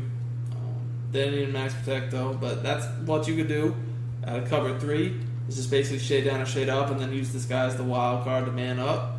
Cover 2 man, so this I don't really use so much because it can be obvious that you've switched to man because look how this guy moves. So not a huge fan of that. Like if I'm gonna run cover 2 man, it's probably gonna be against a formation that's not gonna make it so obvious, or I'll just come straight out in it versus what just happened there. Because if you audible up and this guy's fly around everywhere, they're probably thinking to themselves like, did he just switch his coverage up? But if you just do something like this, nowhere near so obvious, and then just obviously just man this guy up on whoever your user's supposed to be guarding, and then you're free to just do whatever. You can shade in, shade out, do what you want. I definitely feel like shading at a man can be effective this year. But here, like if you feel like they have a corner out, you're gonna need a guard. Guard it yourself, and yeah. Again, I need max protect. Still, nothing was really open. But let's go back to the max protect look. So, bam. All right, now cover 4. So what I do in cover 4 drop is really easy. This is pretty much always the same adjustments, to be quite honest with you. Right, so this is pretty much the simple shade down. All right, like now. One thing I will say is that they have some sort of glitchy route that's killing me. I will normally just man this guy up on it if it's on like a bunch or whatever, and then again I'll just put this guy in a hard flat to kind of replace whatever I just did, and then I'll just pretty much just use this guy over the middle. All right, and again pass commit is huge on this year's game, so if they're passing, just go ahead and pass commit for sure. All right, so like here I know I got that dude man, it's cover 4, so then I kind of discard the drag myself. Oh man, yeah, you can see Khalil Mack. You'll beat the max protect single-handedly, instantly. Now, he didn't get the sack because there's just so many dudes there, but he kind of like mucked up the play enough that my other guy was able to get in there. But look, this dude beat basically a double team and the running back on that side in a second. The running back did cut him after he beat it, but that is what I'm talking about. That's why this thing is so freaking absurd, why I think it's so important to use a team that has one of these guys. because you can be max protect rushing 3 and the dude insta wins damn near on a double team. Like, that's just crazy to me. And then, like, what do you, like, seriously, like, look at this. I mean, maybe you force that in here, but that's not open. That could easily get picked. And definitely the way these Ds are, like, if you have versatile defenders that are not only fast, but you can man them up, that's really, really important.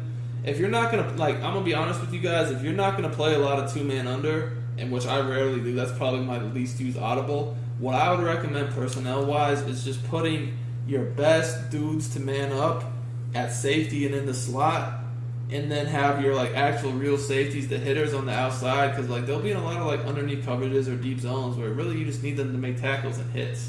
You know, those dudes aren't going to be manned up unless you're just playing a lot of 2-man under, which really, like, honestly, I wouldn't even recommend. That's the least used play by far I do. Like, if I want to run man, like, I'm probably just manning up out of my cover 2. Or just manning, you know, 1 or 2 guys up out of, like, the cover 3 or the cover 4, like I just showed you. So that's how I would recommend doing it. But yeah, this is a really, really, really good defensive scheme because it has a super good blitz, as y'all saw, but then also it has, like, easy, you know, it has versatile coverages, it has, you know, and everything looks the same, and everything is disguised real well. Like, this is a good run defense too. With the whole auto flip feature, you're not really going to get killed with the runs because you're going to have that nickel back if they're trying to, like, do a bunch of stupid, like, trip sets to get a numbers advantage for inside zone or something. You always have the nickel back over there to help you. And yeah, so, like, just a quick example of what I mean.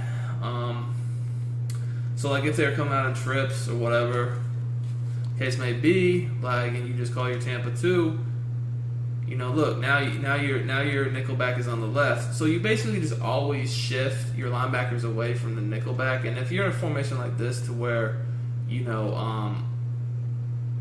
need your dude to to basically be, you know, remember you always need him next to the linebacker. I'm sorry, to the D end.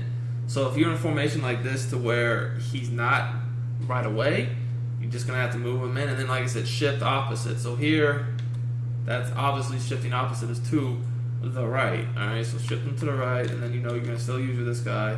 So everything is just opposite, depending. You know, it's just based upon where the nickelback lines up. That's literally it. But by having that auto flip on, you're gonna be good to go. All right, so keep that in mind, and yeah, that's pretty much it.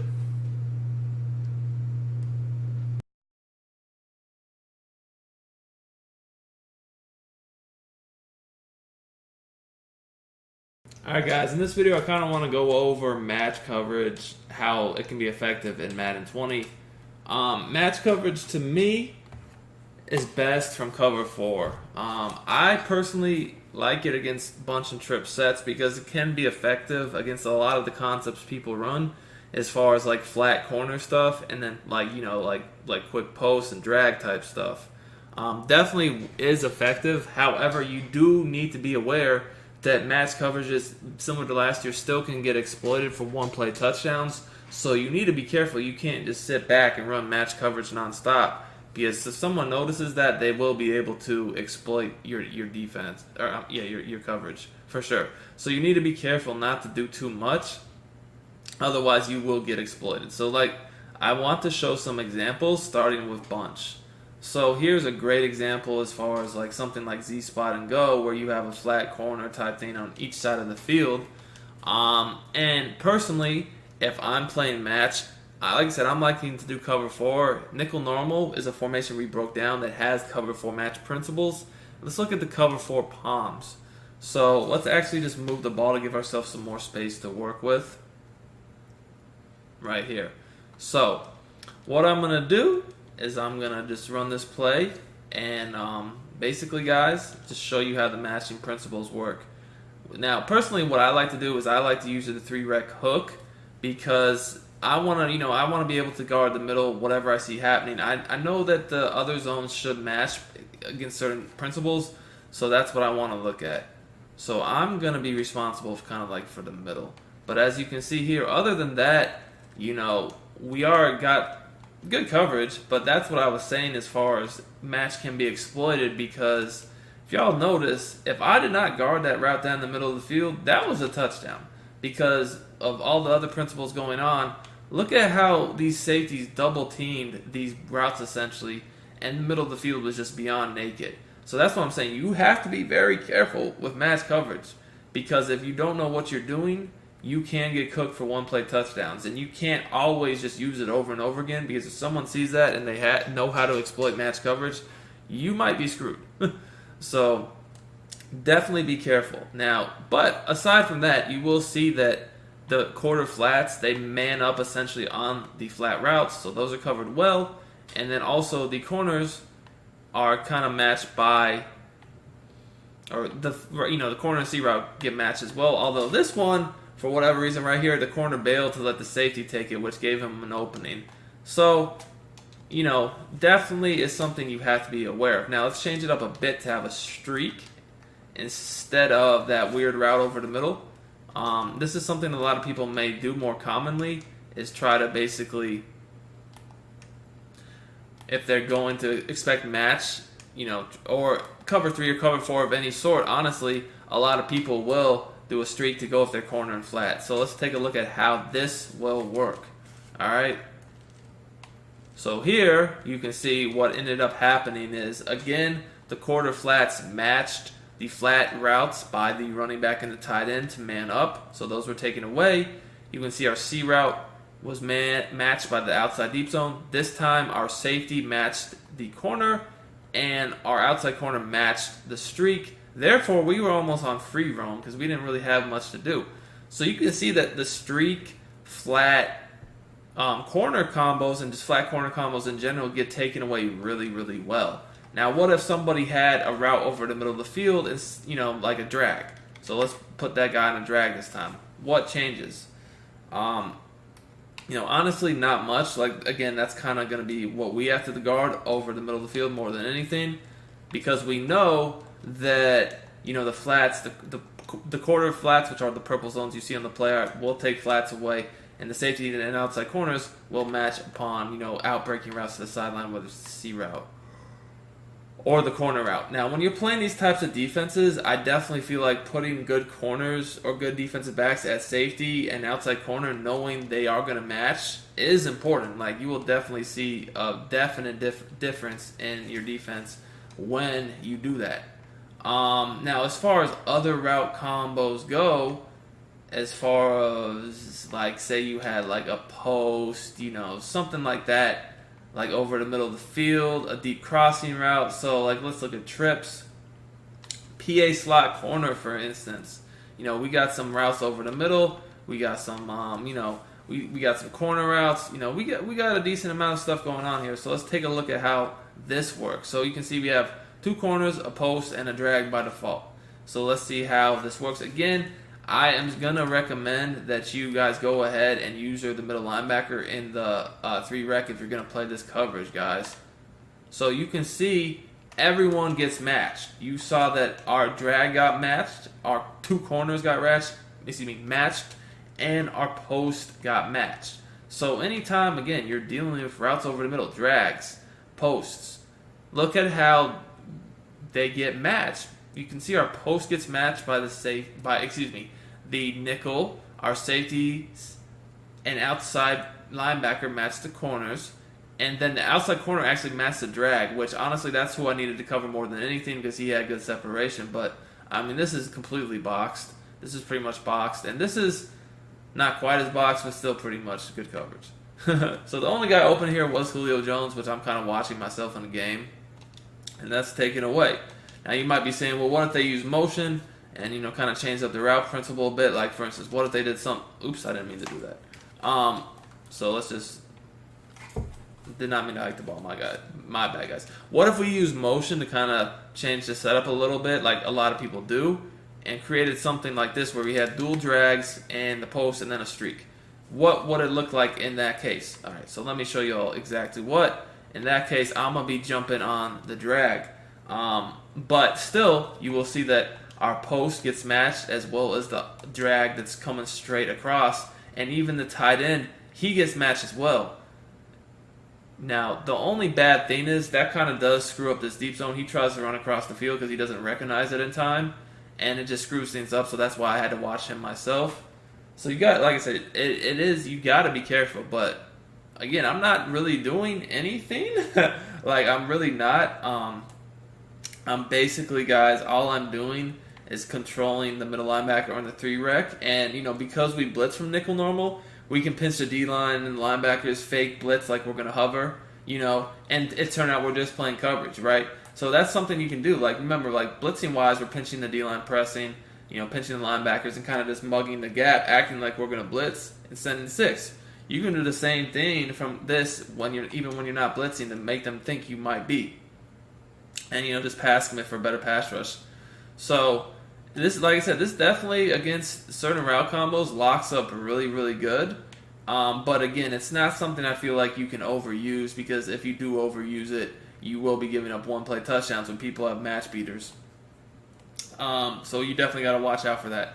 Because as you can see, like, the safeties get really aggressive in matching. So there are ways, and there were ways last year to basically confuse those safeties to where they just leave like the seam naked, or one-play touchdown. So you definitely don't want that. Now, it's also really good on these long crossing routes, although I feel like the long crossing routes aren't such a problem this year, because the pass rush just doesn't let someone just sit in the pocket for that long and just wait for a long crossing route to get open.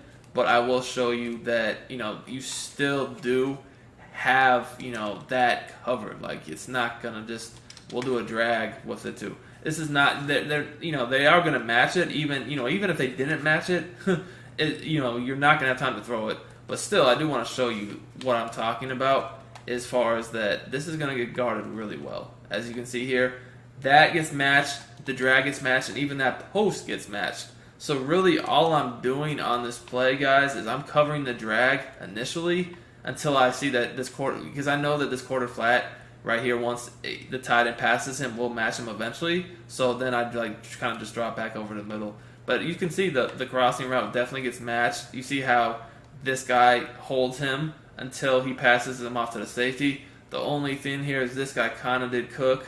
So that's what I'm saying. You kind of got to watch out for stuff like that, especially when you have a Julio Jones type.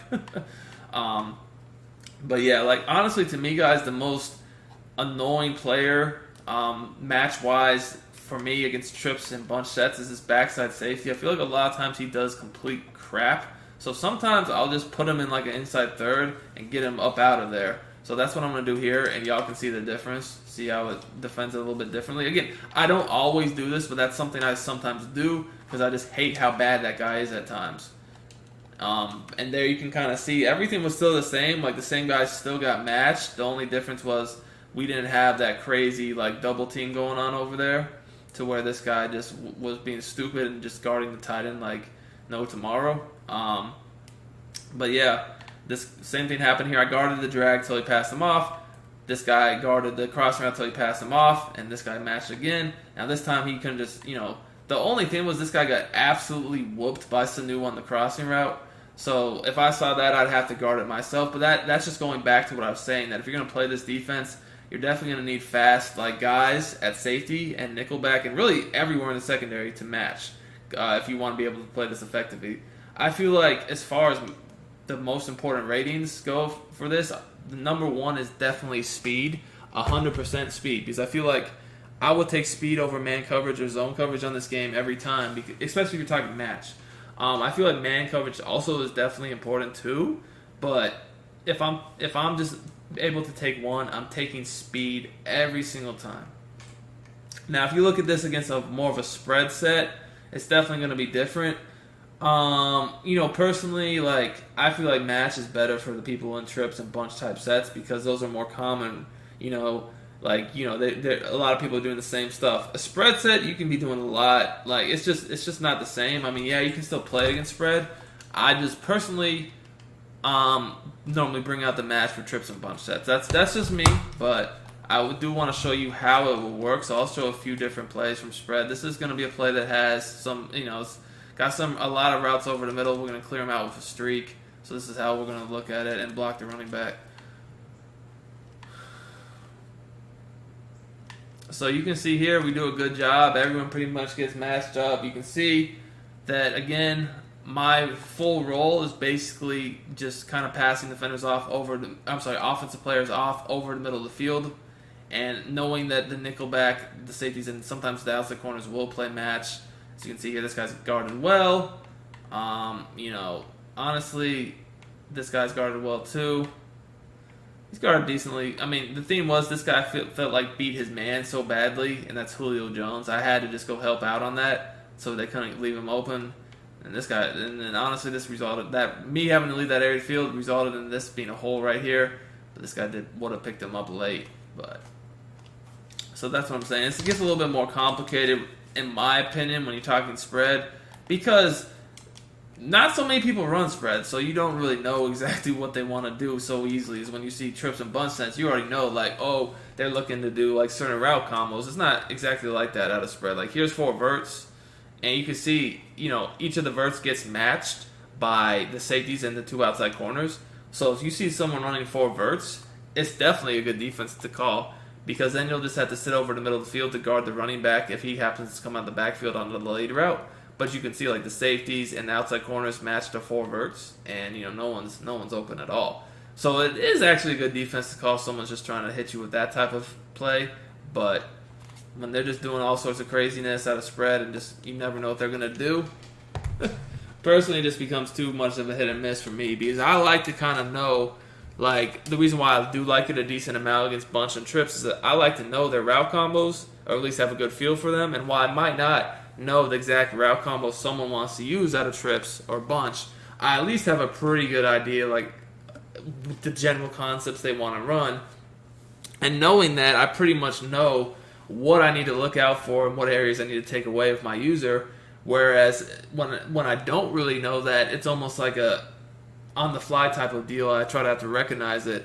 And that, in my opinion, is what can leave you more vulnerable to giving up completions. And like I said, even when you have a comfortable sense of what they're doing, you still don't want to use this too much, because there are still ways you can bomb match coverage for one-play touchdowns from those types of formations. So you got to be careful, because if you're playing a good offense player and they know how to do that, and they see you just constantly playing this cover 4 match defense, they're definitely going to try to exploit you, and you can't give those big plays up, and that's really the last thing you want to do in any Madden, is give up a one-play touchdown. So I hope this breakdown of how to use the cover 4 match, in this instance we did look at palms. I actually do like palms a good bit this year against the bunch and the trips especially, and there's many formations you could do it from. I just wanted to show it from nickel normal, because we did show you guys how to play nickel normal as a blitzing defense. Now, you actually can also blitz from cover 4 palms if you wanted to, using our nickel normal blitz scheme, and that's what I'm going to show you in the next video.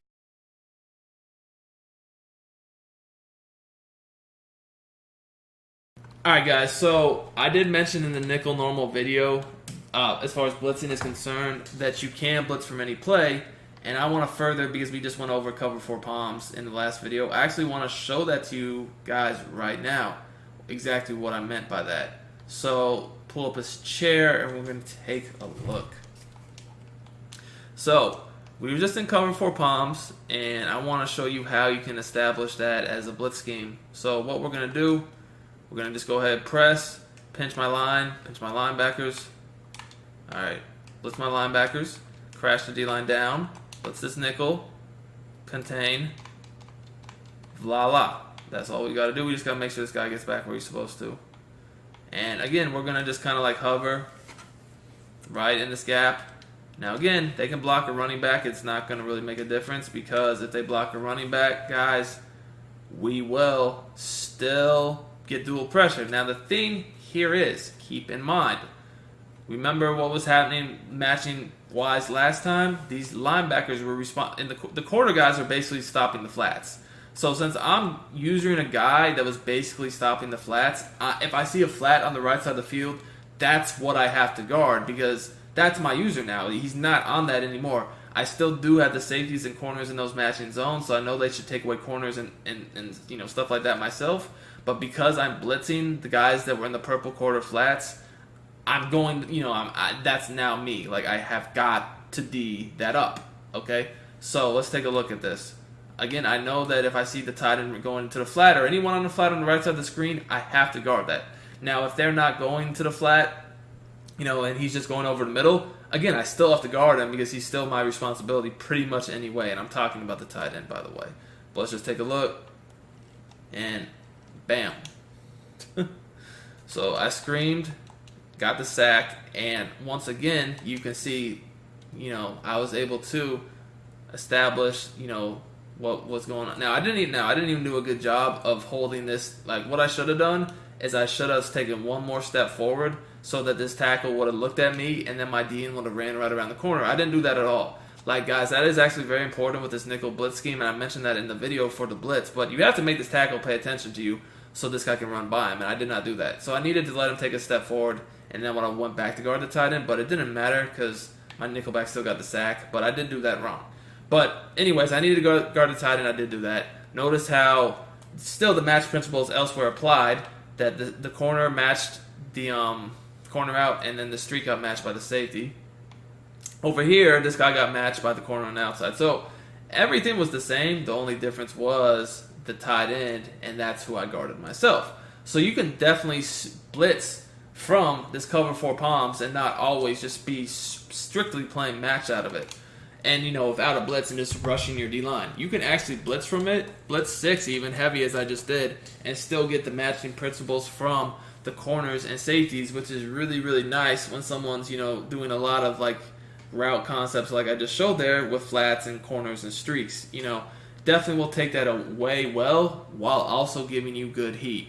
You just have to remember, and the key is, I just broke this down, but on this specific setup, you are using that linebacker who normally would have been in the quarter flat, taking that tight end away, guarding that flat route on the right side of the screen. So when you see that, know that you have to guard it because he's no longer just over there himself taking it away. So that's really all you have to recognize, and you can do the blitz scheme just like I showed you. Refer to the nickel blitzing scheme video if you need another reference.